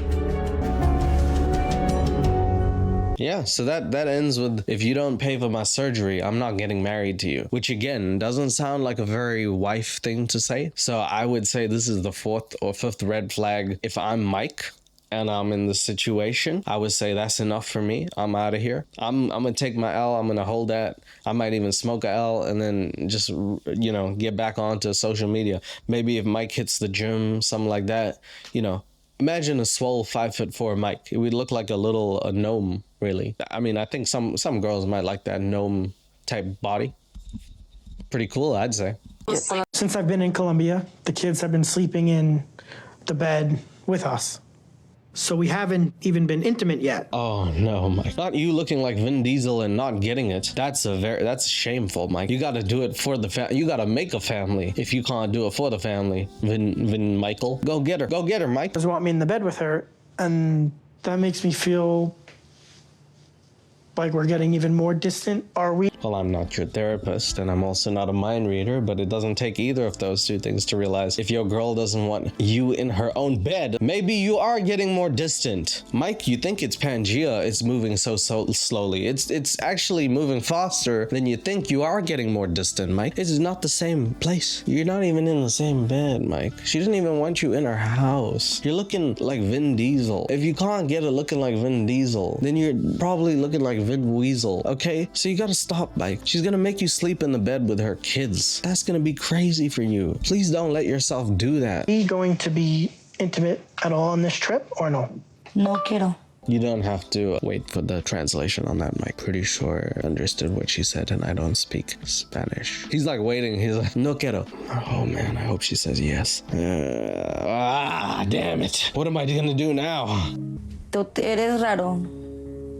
You have something, or maybe it's me. No, it's you.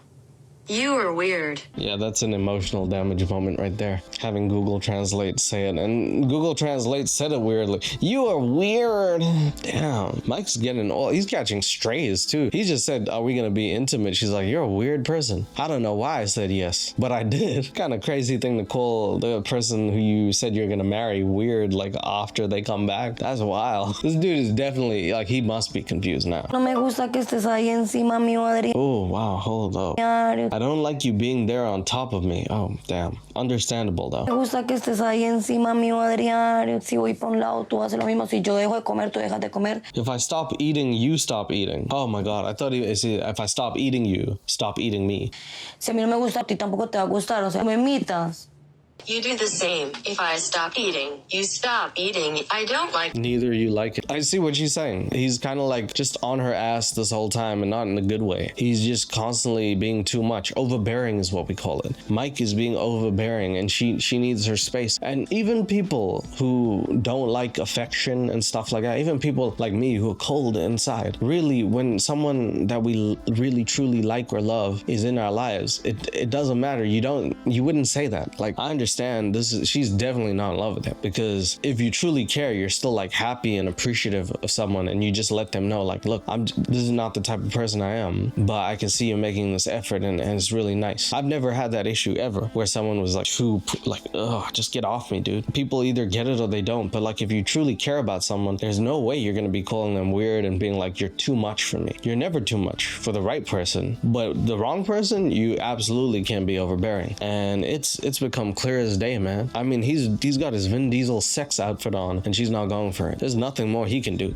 Okay, I won't be on top of you. I'll give you space. For being watching me, I know what that is. I had a little stroke hearing that. Don't really understand. I think she just said words that she found at that time. But him spying on her is a weird way to put it. But he does say he likes watching her sleep because she looks beautiful. Which, again, if you're Ryan Gosling in The Notebook, is like, my ovaries exploded and I don't even have those. If you're Mike and you're trying to cosplay as Vin Diesel, it's kind of like you're gonna get a lawsuit for staring at this woman at night. Pretty privilege is a thing, guys. And if you don't have it, don't use it, Michael. Michael, stop trying to do Ryan Gosling things before you look like him. And I'm sorry. Solo quiero un espacio. space. I one time. I still don't want to get married. Wow, Mike, he's got some crazy reactions, doesn't he? I don't even know, like, are the reactions in real time? He's got them forehead rolls and shit going. He's looking at this like, it must be hard to hear I don't want to get married, but at this point, I've heard her say a lot of crazy stuff to Mike. I feel like he's used to it now. This cannot be coming to him as a surprise. She doesn't even want you in her bed right now. You think she wants to get married to you, but also not sleep in the same bed? That's reserved for after a few years of marriage, when you realize your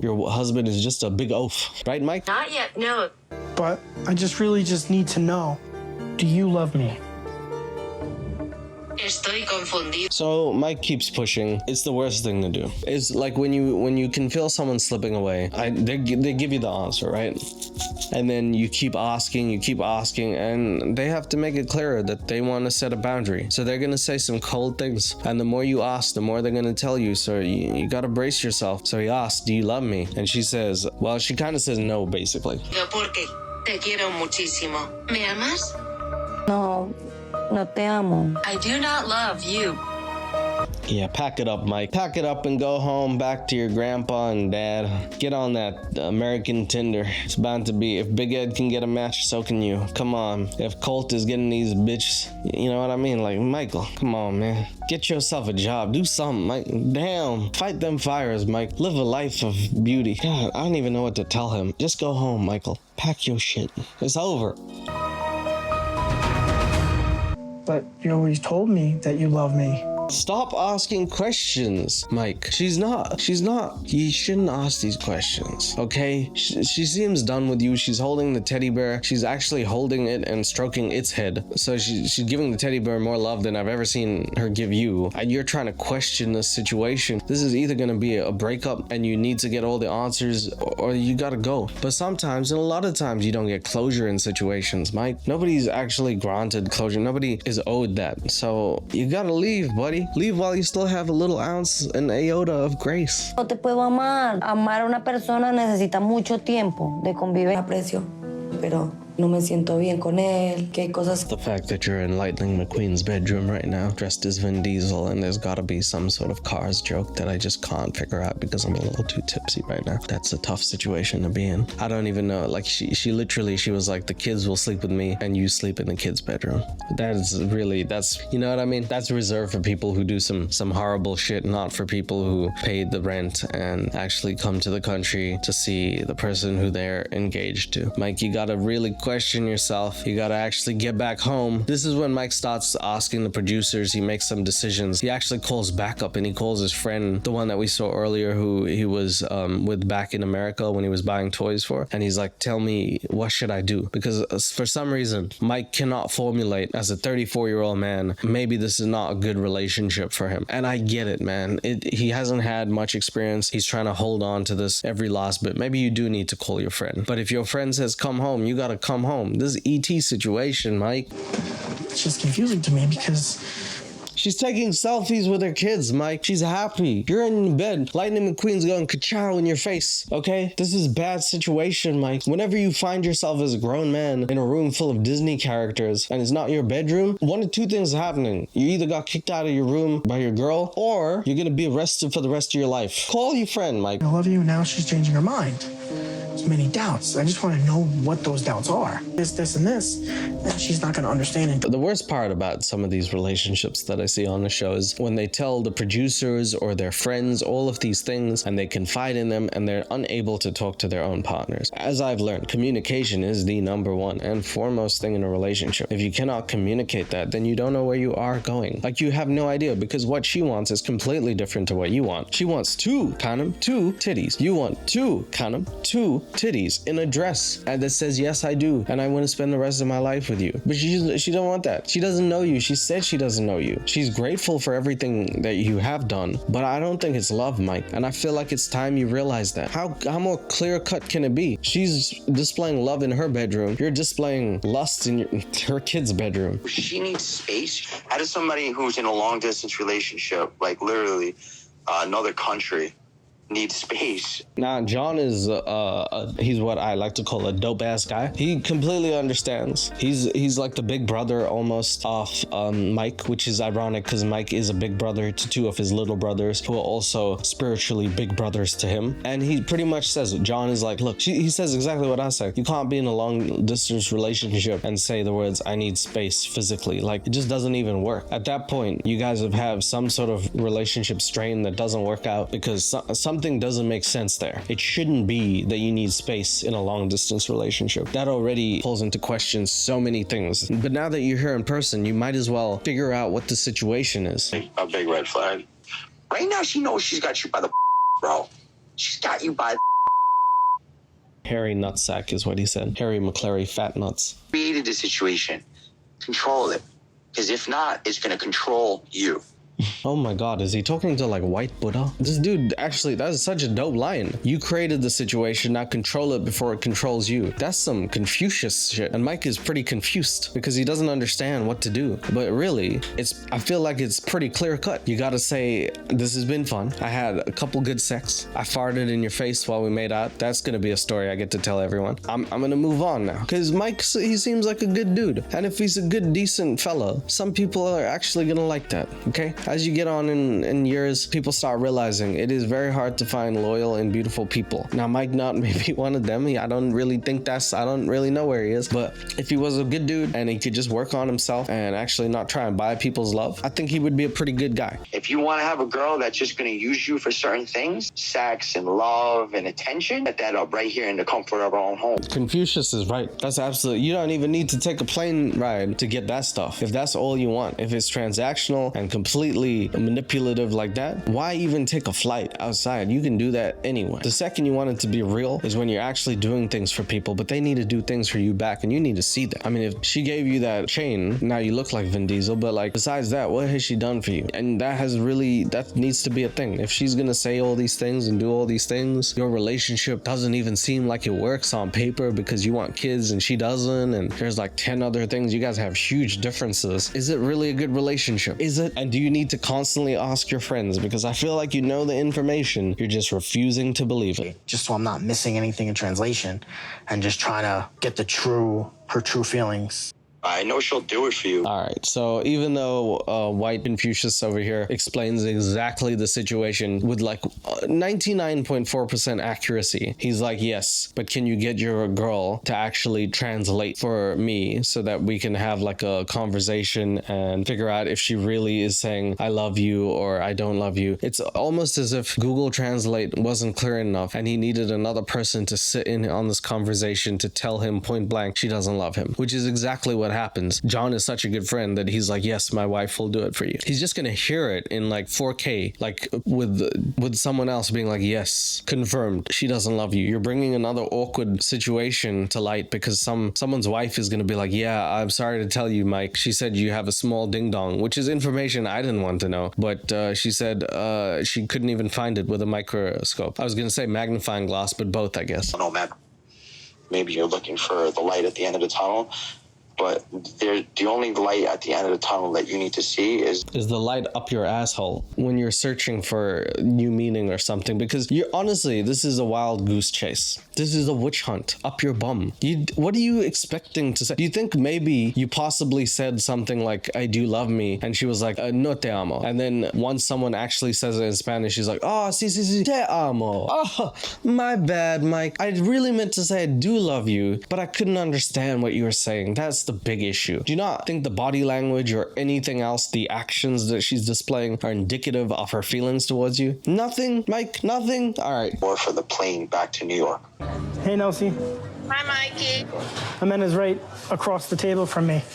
I just noticed he has one of them old MacBooks. This wasn't filmed that long ago. He got them like old he got them Steve Jobs MacBook One. What the hell? He got Nelsie in like SD 144 potato pixels. I like that. I need to get one of those. That's a nostalgia trip right there. So I'm sorry, off track there. He gets these two into a coffee shop. He calls Nelsie, and for whatever reason, Ximena agrees to this, but it goes exactly how you expect. None of this is good. She's kind of doesn't want to talk.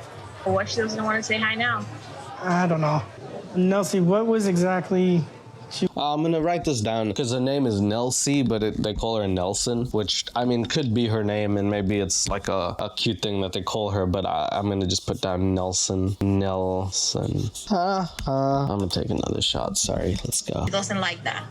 I asked her what she likes about you, and instead of her saying something that she likes about you, she went with... What are we doing here, fellas? What are we doing at this funeral site for Michael? She got it from, I mean, like he's got everything he needs to know here. Nelsie asked what does Ximena like about Mike? And she said everything she doesn't like about him. If someone says, what do you like about your partner? And you're like, well, I hate the fact that he breathes. It's not a good look, ever. I don't think you need to really know more. I don't think you need to bring more people into the situation to understand the failure that is happening right now. Houston, we have a problem, and his name is Michael. Get out. Get out. Okay. Cuando conociste a él, dejaste de trabajar. Sí. Mike, you didn't tell me that before. You guys met, she stopped working. So now comes the bombshell moment. The moment where I was like, oh, now we open the floodgates. Nelsie asks Ximena, what were you doing for work? Because they established the fact that Mike actually pays her money, gives her rent, gives her all this money. And Nelsie just wants to ask, she's like, okay, so were you working at all? Are you just trying to use him? And then instead of her saying yes, she was like, yeah, I used to work. Then Mike he says something kind of crazy. Basically supporting her and her kids and paying her rent and everything. Is that what you've been doing?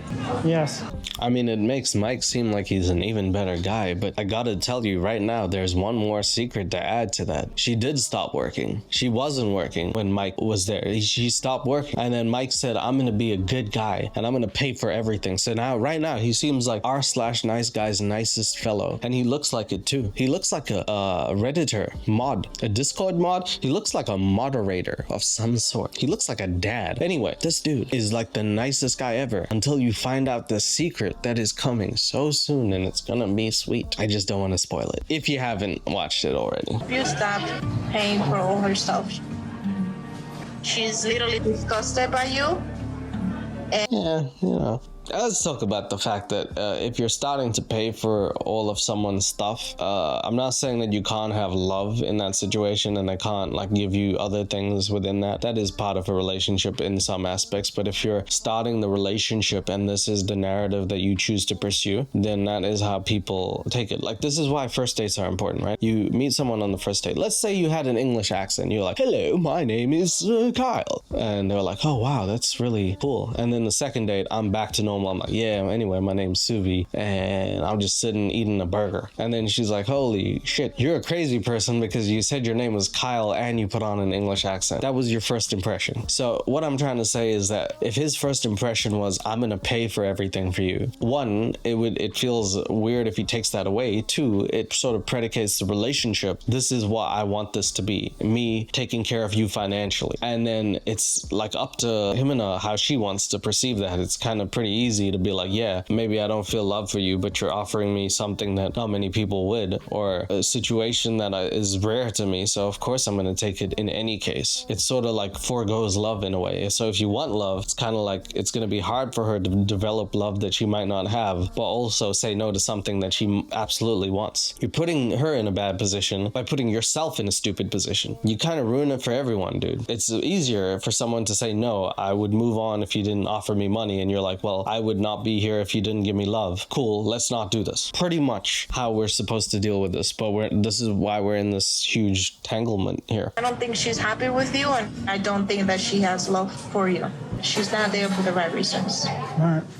Okay, go home now. It's pretty much exactly what you wanted to hear. The coffee shop is cleared out. There's nobody in the coffee shop anymore, Mike. It's done. It's donezo. Get your bags, go home. I'm probably gonna see when the next flight out is. Yeah, I think you should.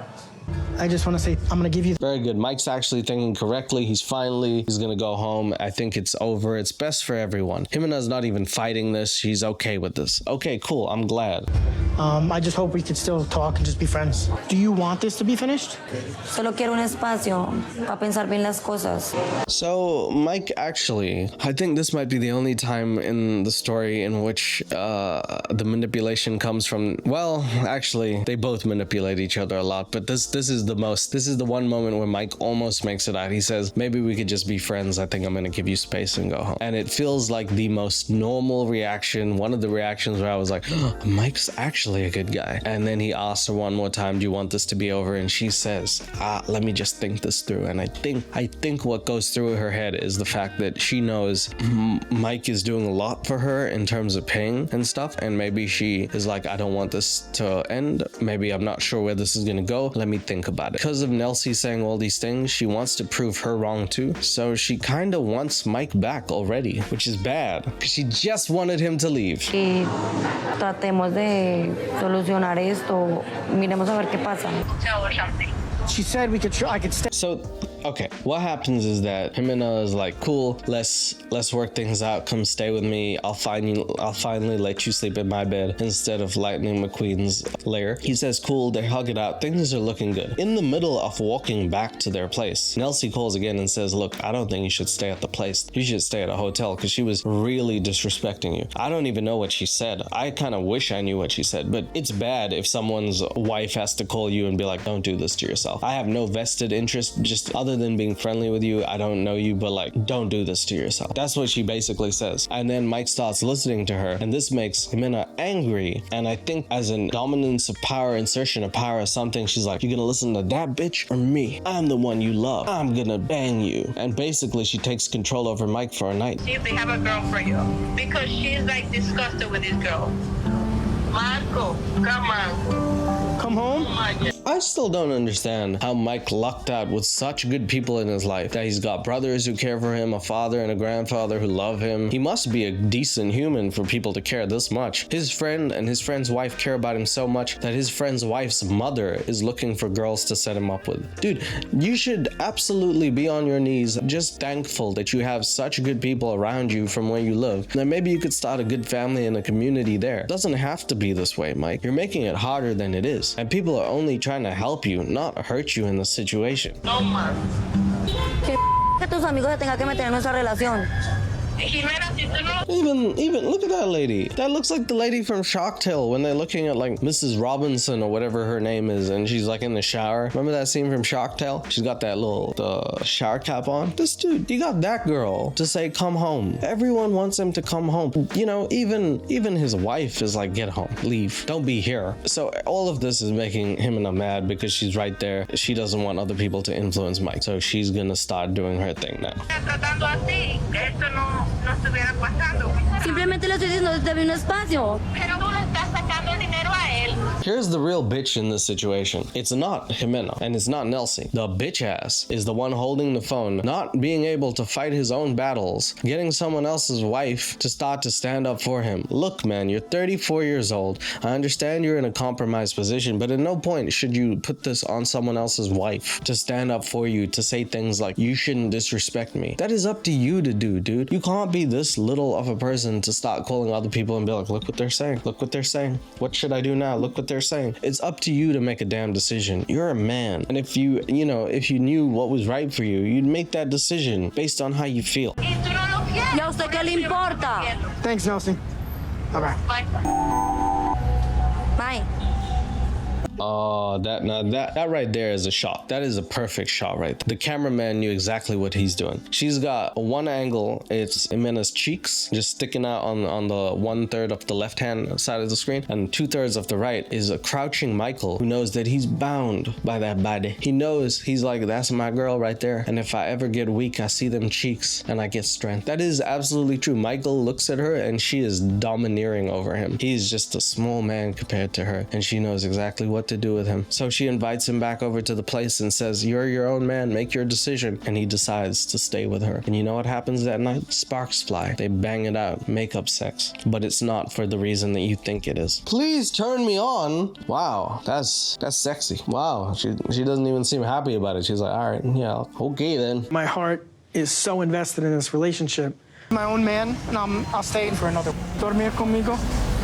Please sleep with me. This dude is begging every few seconds. Please turn me on. Please sleep with me. Please don't make me go back to Lightning McQueen. That dude looks at me and is crazy. Go. Por favor. This shows that she still has feelings for me. Bald-headed motherfucker. No, it doesn't. It means that she understood the assignment and she won you back. Oh my God, Michael. She got you wrapped around her finger, dude. This is literally, like, it ended with them hugging and kissing. He wanted to do that the whole time. Now she's doing it. She absolutely manipulated you to heck and back, bro. He said he's gonna stay another week. Before he had the conversation, he was ready to come home. She got exactly what she wanted out of this. We were on the first trip and just move the relationship in a more positive way. Last night. So this dude he literally heard from his friend saying, she has nothing good to say about you. You should leave. You shouldn't even stay in the same place because of how disrespectful she is. You should get a hotel. And he said, I'm going to stay another week and she has feelings for me and I'm pretty sure we can get it back to where it used to be. What kind of delusion is this and how can I get some? I feel like I need a sip of that Delulu juice that he's drinking. When me and Ximena got home from the cafe, guess who got lucky? Last night. Not you, because you're not in a lucky situation, dude. Sorry, I'm drinking a bit. It's pretty good, huh? This is not happening, man. This guy literally went back to the beast. This is why you don't go back to your ex. Because once she gets you back in, it's like Tammy 2 from Parks and Rec. Is it Tammy 2? I don't know. And then you get sucked in, and then next thing you know, you don't have a mustache. Pretty much. She took your stuff. She took your soul, bro. She sucked it out of you, and not in a good way. Last night was pretty good, huh? Anoche estuvo bastante bien. That's all I needed to know. How do I say this without sounding if you have a good night, right? Ideally, you're gonna have a good morning, right? Ideally, it's not gonna be wake up, was that good for you? And then someone's like, yeah, it was okay. Ideally, it'll be good for everyone and everyone will be happy. Mike is really just playing dumb here. He just refuses to see the writing on the wall, and it's not gonna last for anyone. This is just a matter of time before it implodes. If you were an animal, I'd have to say you're a tiger. Tengo que decir que eres un tigre. So what kind of animal was I? Is this dirty talk? Are we getting dirty talk through Google app? Is that if you're an animal, I'd have to say you were a rock. Sorry, I mean tortoise. A moving rock, if you will. Well, like an owl. De noche decidí dormir con Mike porque él se quería ir. Entonces, bueno, vamos a dormir juntos. Well, he's gonna use that in the next Tinder bio. I've been described as an owl during sex because I'm so nocturnal I can keep it up all night. Just something like that would be good, Mike. I can see Mike's cleavage, by the way. I didn't know he had them, maybe this is why she wanted to get a boob job, because Mike's are bigger. He got some dark cleavage, I can see a hole. Tú y yo no vamos a dormir más juntos hasta el día. So anyway, she then drops maybe the most heartbreaking thing that I've seen in this whole series. At night, I decided to sleep with Mike because he wanted to leave. Que nos casemos.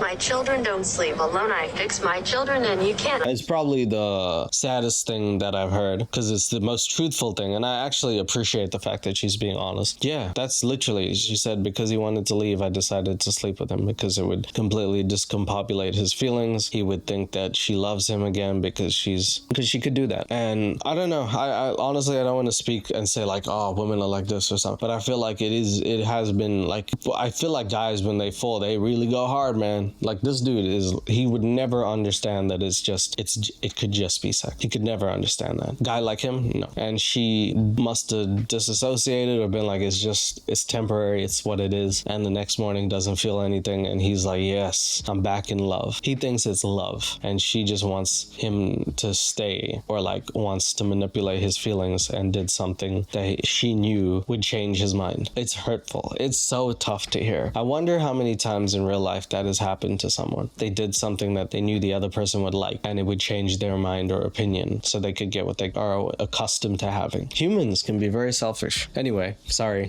1 hour later. 1 hour later. Pero tú y yo no vamos a dormir más juntos hasta el día que nos casemos. Woo! Imagine getting railed, right? And getting that good gushy ushy. And then the same day, later that night for dinner, the person you did the ushy gushy with is like, well, that's not happening ever again until we get married. And by the way, we're not getting married if I don't get my boobs done, so you gotta figure that out, son. That's what we call a riddle. Wow. My children don't sleep alone. I fix my children and you can't. All 4 of us in bed.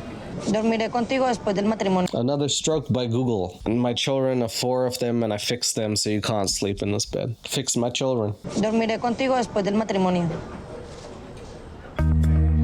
I'm getting kind of like jerked around here. You know, you're actually not getting jerked around because she's not sleeping with you. You know what I mean? Oh, dude, you wish you were getting jerked around. Maybe I should have just listened to my friends and just come home. Do you have any like good advice for me? At this point, Mike is third guessing his relationship. He's like, this can't be happening. I thought we had a good morning, but by nighttime she turned to a different person. He's saying things like he should have listened to his friends, and all of us are like, besides that though, he's now asking Ximena's mother for advice. This dude is he's doing anything but actually taking advice from himself. It's almost as if he is trying to remove himself from responsibility and being like, you told me to do this. You did this for me. He's asking the mom now, and the mom's like, dude, you seem like a nice guy. Be patient with her, but also have your guard up. And the mom is like, genuinely, she understands her daughter and she understands her daughter's flaws. She's trying to be nice to Mike, genuinely. What could I do? ¿Tienes algún buen consejo para mí? Como si fueras yo, ¿qué podría hacer?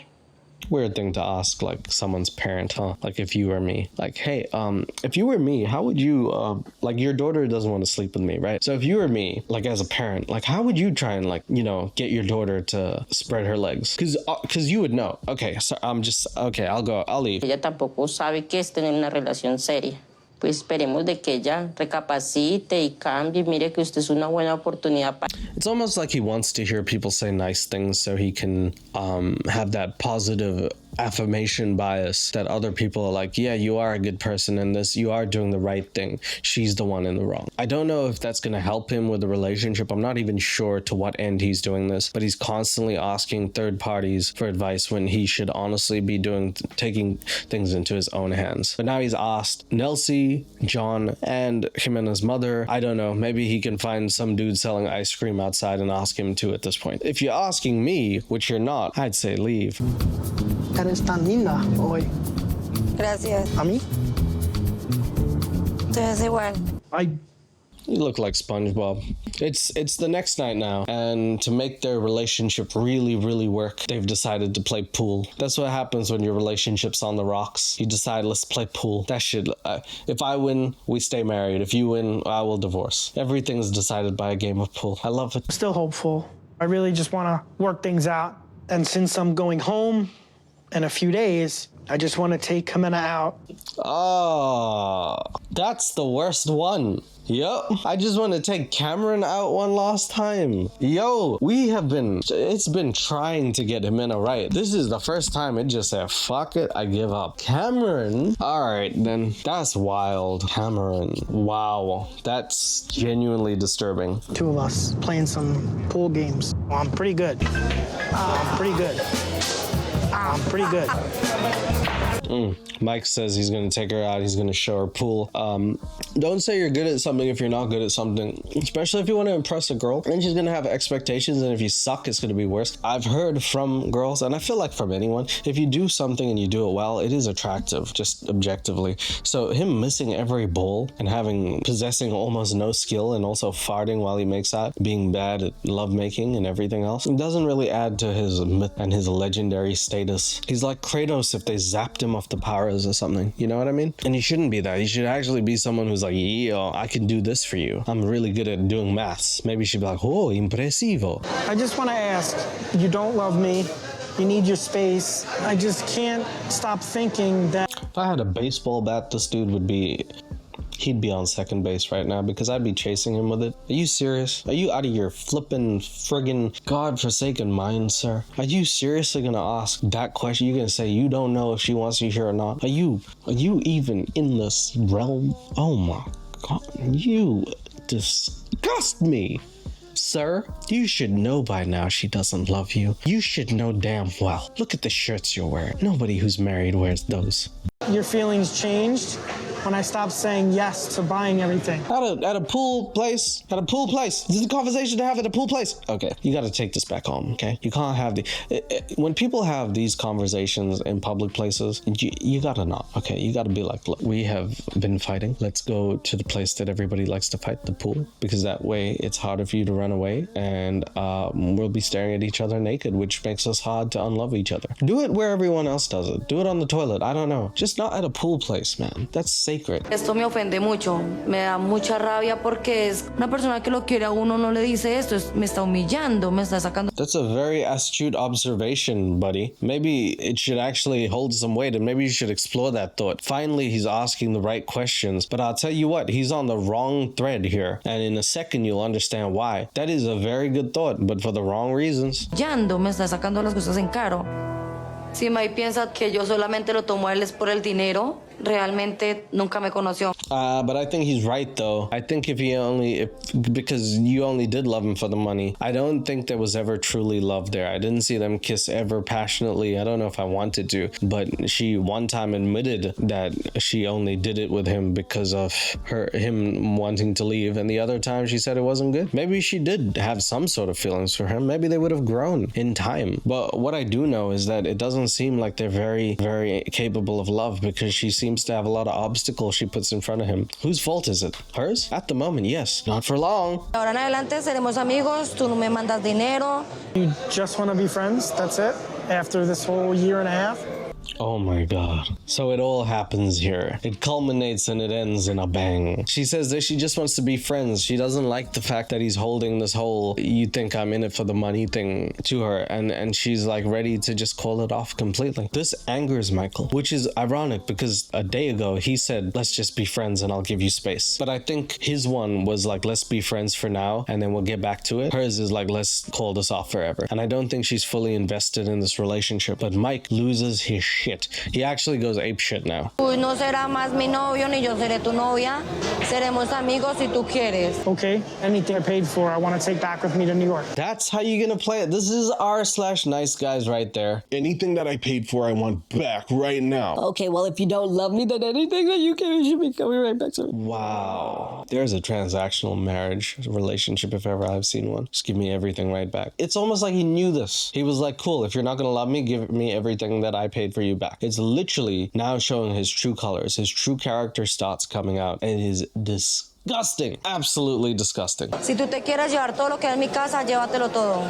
And you know what? Good for her, because she doesn't even buy into it. She's like, I don't even care. Take everything. It's not worth the suffering. Which again sets him off, because now he has no leverage. He doesn't have the upper hand, and he has nothing to give anymore. Se acaba todo.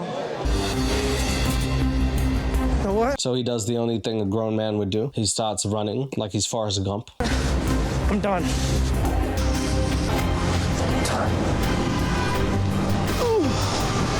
It's like Bigfoot or something. He just starts running down alleyways and stuff. You can't see him. It's shaky footage. The producers were like, Damn, I was not prepared to run today with this big ass camera. I don't understand what this reaction is. I'm gonna run away. That's a very 5-year-old reaction right there. Porque no me siento bien con él. This whole 1-year relationship was all over probably freaking money. He says the word probably here, and it's not probably, it's a certainty that it was. He says probably as if he's guessing that this relationship was not about love. Michael motherfucking Eichel. I don't know what his last name is, but you can't be serious right now. After all this, you can't say probably. You're on the streets of Colombia or jogging as if you're doing a marathon at like 2 a.m. You gotta get your ass back home, sir. He doesn't get his ass back home. Instead, he jogs his ass right back to the seat she's in, and she hasn't moved at all. She doesn't even seem to be that perturbed. She's kind of just like enjoying the space and silence. She's almost more annoyed that he comes back, and now he's ready to have conversation number 2. Hopefully he won't run off this time. No quiero hacerte daño. Nuestra relación se terminó y ya. No quiero que te quedes en la casa. Otro cama en casa. In a twist of fate, ironic twist of fate, she's now saying, I want to be friends, and I don't want you in the house. 2 days ago, he was saying, let's be friends and I'll find a hotel. Be the space that you want. I just hope we can still talk and just be friends. Now that she's saying it, he doesn't want that, and he is begging her so that he could stay back in the house. This relationship is over, Mike. There's nothing to gain from this situation. You can see that she's not happy. You should actually be selfless enough to see that another person isn't happy with you. And although it might hurt, it absolutely would hurt. You gotta move on, because both of you will be happier with different people. Mike, you gotta just take the bullet. Bite that bullet, Mike. Por favor.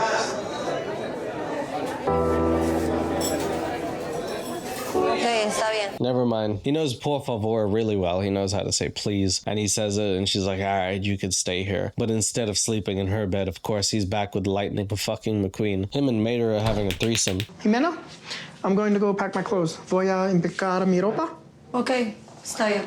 It's the next morning. He seems a lot more calm. Everybody's calmed down, and now he's trying to do weird things in the house. This is like the weirdest shit I've ever seen. He's not leaving today. He's leaving tomorrow, but he woke up to tell her that he's going to pack now. Like, it's kind of like every time he does something, he's waiting for her to be like, don't. Mi amor, no. As if like he wants her to be like, stop. I've changed my mind. I do love you. And every chance he gets, he's like, well, I'm putting my pants away, putting my shirt away. I'm closing the bag. It's like that right now. I leave tomorrow, but a small part of me feels like it's not over just yet.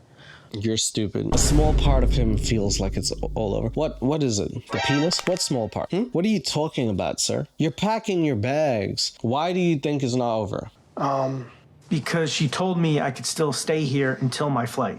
Okay, you begged her and she said no. You kept begging her, and probably because she doesn't like fighting and has no energy to keep this up, she said okay. So probably that's the reason why. Not because she finally thinks that, you know what, she's really in love with you and she's waiting till the last minute, till you're almost on board the plane to pull a Rachel and Ross. I got off the plane. From season 10 of Friends, 2004. Wow, a long time ago. Pero un momentico, yo te doy algo. Okay. Instead, she pulls a Uno reverse card and slaps it on his penis. And she says, I'm giving you back your wedding ring, plus the promise ring. And he is so offended. He's like, keep it, because we will get married one day. And she's kind of like, dude, I said this relationship was over, and I'm giving you the rings. This is kind of like a best case scenario. Lots of people would probably keep the ring. She doesn't even seem like she's a bad person. She just seems like she's completely done with the situation. I completely respect this decision. Dos argollas de matrimonio y así. Why don't you keep the rings and guard them safe until we can work out our differences? Because that will take a couple lifetimes and it still won't happen. You don't need Google Translate for her to say, no más, you ass. O sea, nuestra relación ya se terminó. Es mejor que tú las lleves. You do realize that you're losing the best thing that you could have ever had. What? What are you talking about? The best thing she ever had? Are you honestly even suggesting you are the best thing she ever had? I'm not saying Mike is a bad person, but he came into this relationship with such high expectations. And when you really find out why he's doing this or how he's been doing this, it seems like he's such a low effort quality person that it feels almost laughable that he would say something like this. And of course, she has the best rebuttal possible. I'll let her say it. Lo mejor que pude haber tenido son mis hijos. Del resto no me importa. It doesn't actually translate for some reason, but she says, my kids are the best thing in my life. And I would just say, like, honestly, air horns to that. You just owned him. You're absolutely kidding if you have this ego trip and think that the best thing that could ever happen is Mike. Somehow she cannot do better than that. She's a young lady and she has a big upside, and you do too, Mike, but you can't be saying this to people. That is not how you treat people when you lose them. I was able to keep you secure in a house so you weren't out on the street. Porque tú me pagaste arriendo, puedo trabajar de modelo, pagar mi arriendo. So now comes the bombshell. This is the final thing, right? Mike first says that he gave them a house, he gave them a place to stay and some food. And she said before Mike, she was working as a model and she can work as a model again and get a place to live and food. And I was like, okay, this is kind of weird because I thought he said they met on Tinder and he said nothing about this life. But it seems to me like she was working as some sort of person to make the bulls, to pay the monies. And then they said collaboration, so I was like, what does that mean? Mike desde el principio quiso ayudarme, darme un apoyo. So I'll read this to you. Mike from the beginning wanted to help provide me support. No lo obligué, él lo envió por su propia cuenta. I did not force him to send me money. He sent it on his own. Soy una mujer capaz de conseguir mi propio dinero para mis cosas. What kind of modeling job are you going to work for? Are you going to go back to that adult internet job? I hate people like this, man. I hate this shit so much. I fucking hate this shit. Can I just be real with you for 1 second? Look, let's talk about OF. There's girls on there, and they're like, mwah. And then there's people who are like, oh, you should get off. What I don't like people saying is that it's their responsibility. People like this exist, and then they choose to pay people. They choose to give them situations that are favorable to those creators. If someone offered me, if some girl said, I'm gonna pay you 10K, come see me once in a while, I'd be like, yes, ma'am.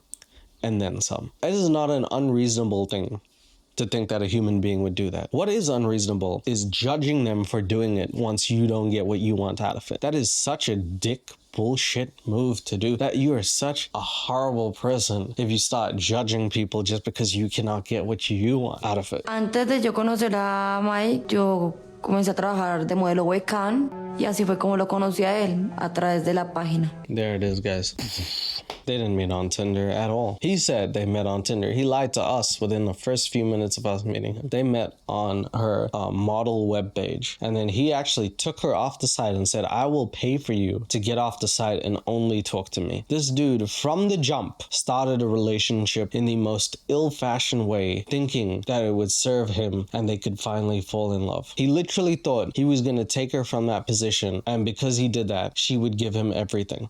That is such a bad position for a guy to be in. It is why some girls do not respect us.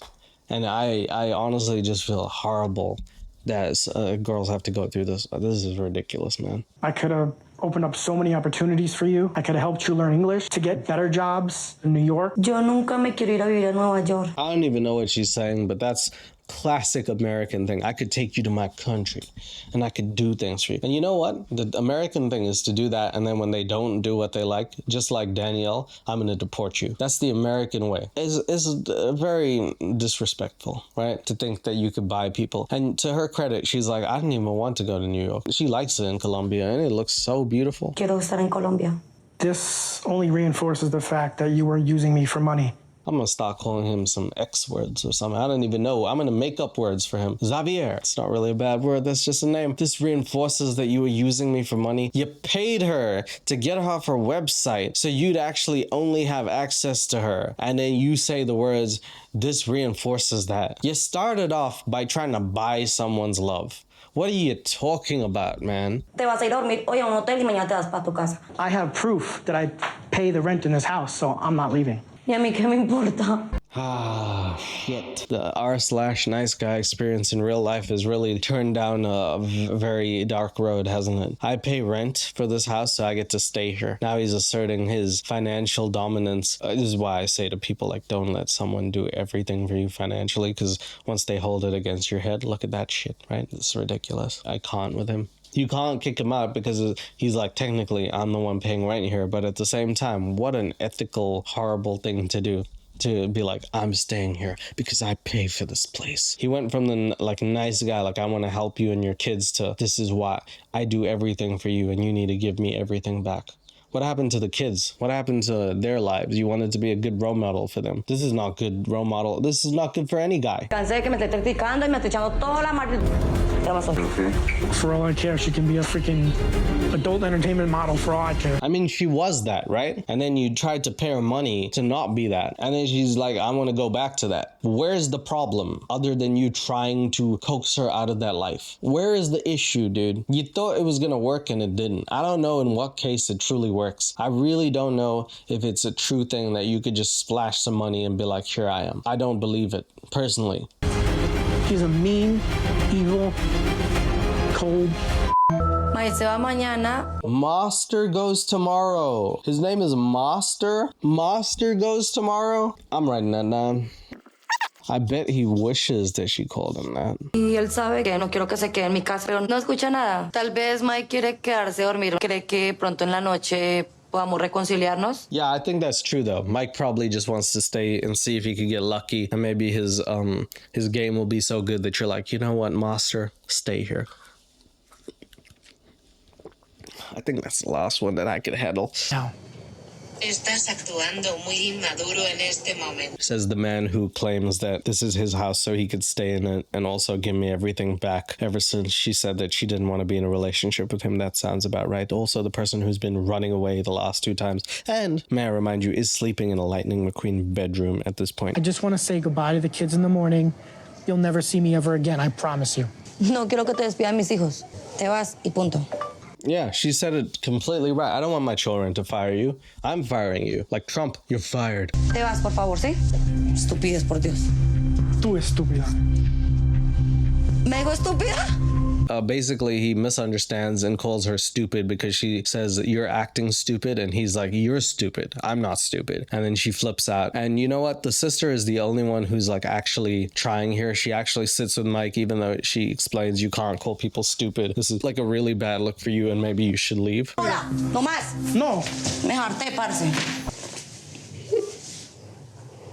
There's a moment there where, again, it breaks my heart that Juan and Harold are again in turmoil. And I feel for the kids, man. Poor babies. They shouldn't be growing up like this around this sort of like environment. And boys need a father figure, man. So Mike needs to actually learn how to be one before he can actually insert himself into other people's lives. But he wanted to insert himself into his, their mother. So, you know.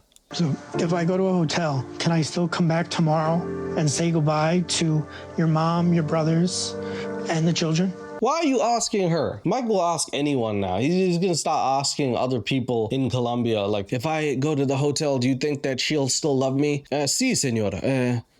Who are you? Sí, sí. Turns out that the sister is extremely nice, and she's like, yeah, that's fine. You can do that. So he does go to a hotel. He says goodbye to them before he does, and he's off onto a hotel because he's not sleeping there tonight. This past year was the happiest I've ever been. And I really haven't loved anyone as much as I love Ximena. Ximena? Oh, I thought this was the last one. Oh, okay. That's gotta be the last one. Whew. He's having some tough time with Ximena. Hey, man. So he's going now, and he's gonna be in that hotel thinking about his thoughts, wondering if things ever went right.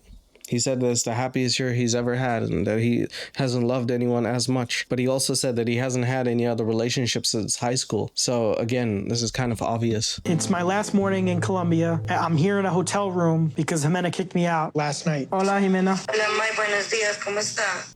Hola, Mike. Buenos dias. What is like the conversation you can have at this point? It's sad that the family's so nice. The dad was like super happy that maybe Ximena was actually getting a good guy. The mom was like, you just need to be patient. The sister was constantly on Mike's side without Mike even knowing. What a beautiful family. The two boys loved him. It's just that Ximena and him didn't get along, and that's okay. That is part of life. It is what happens. But Mike could have left on better terms. Maybe things would have been better. He just had to be a little immature about the situation and turn into crazy r/nice guy.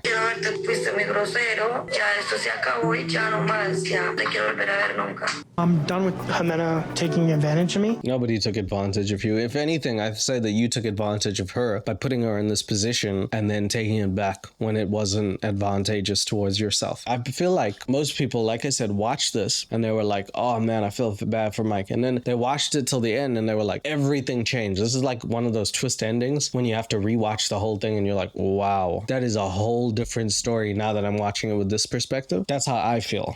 So I'll just focus on me and do what's best for me.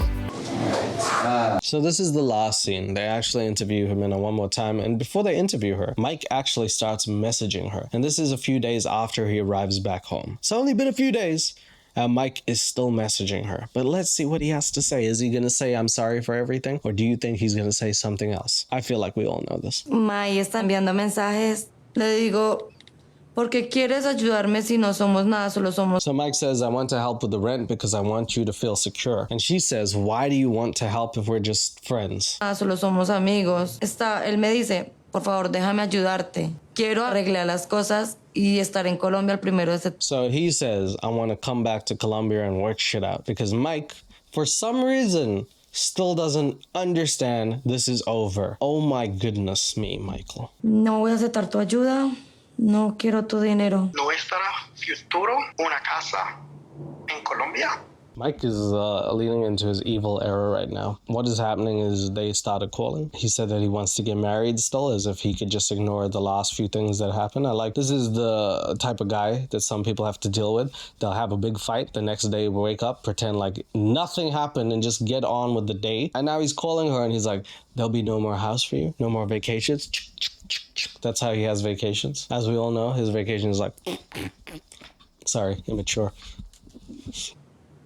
Casa nueva, viajar. That look that he gave at the end was creepy as fuck, though. He's like, no more, huh? You either get with Mike or you go broke for life, bitch. He's probably like evil laughing. It's reverbed and stuff. First trip, we got engaged. And everyone was happy. Ximena was happy. The kids were happy. No, I wouldn't even say that's true. She wasn't happy. She's worth it to fight for. Te llamo después. Okay. Te quiero. Chao.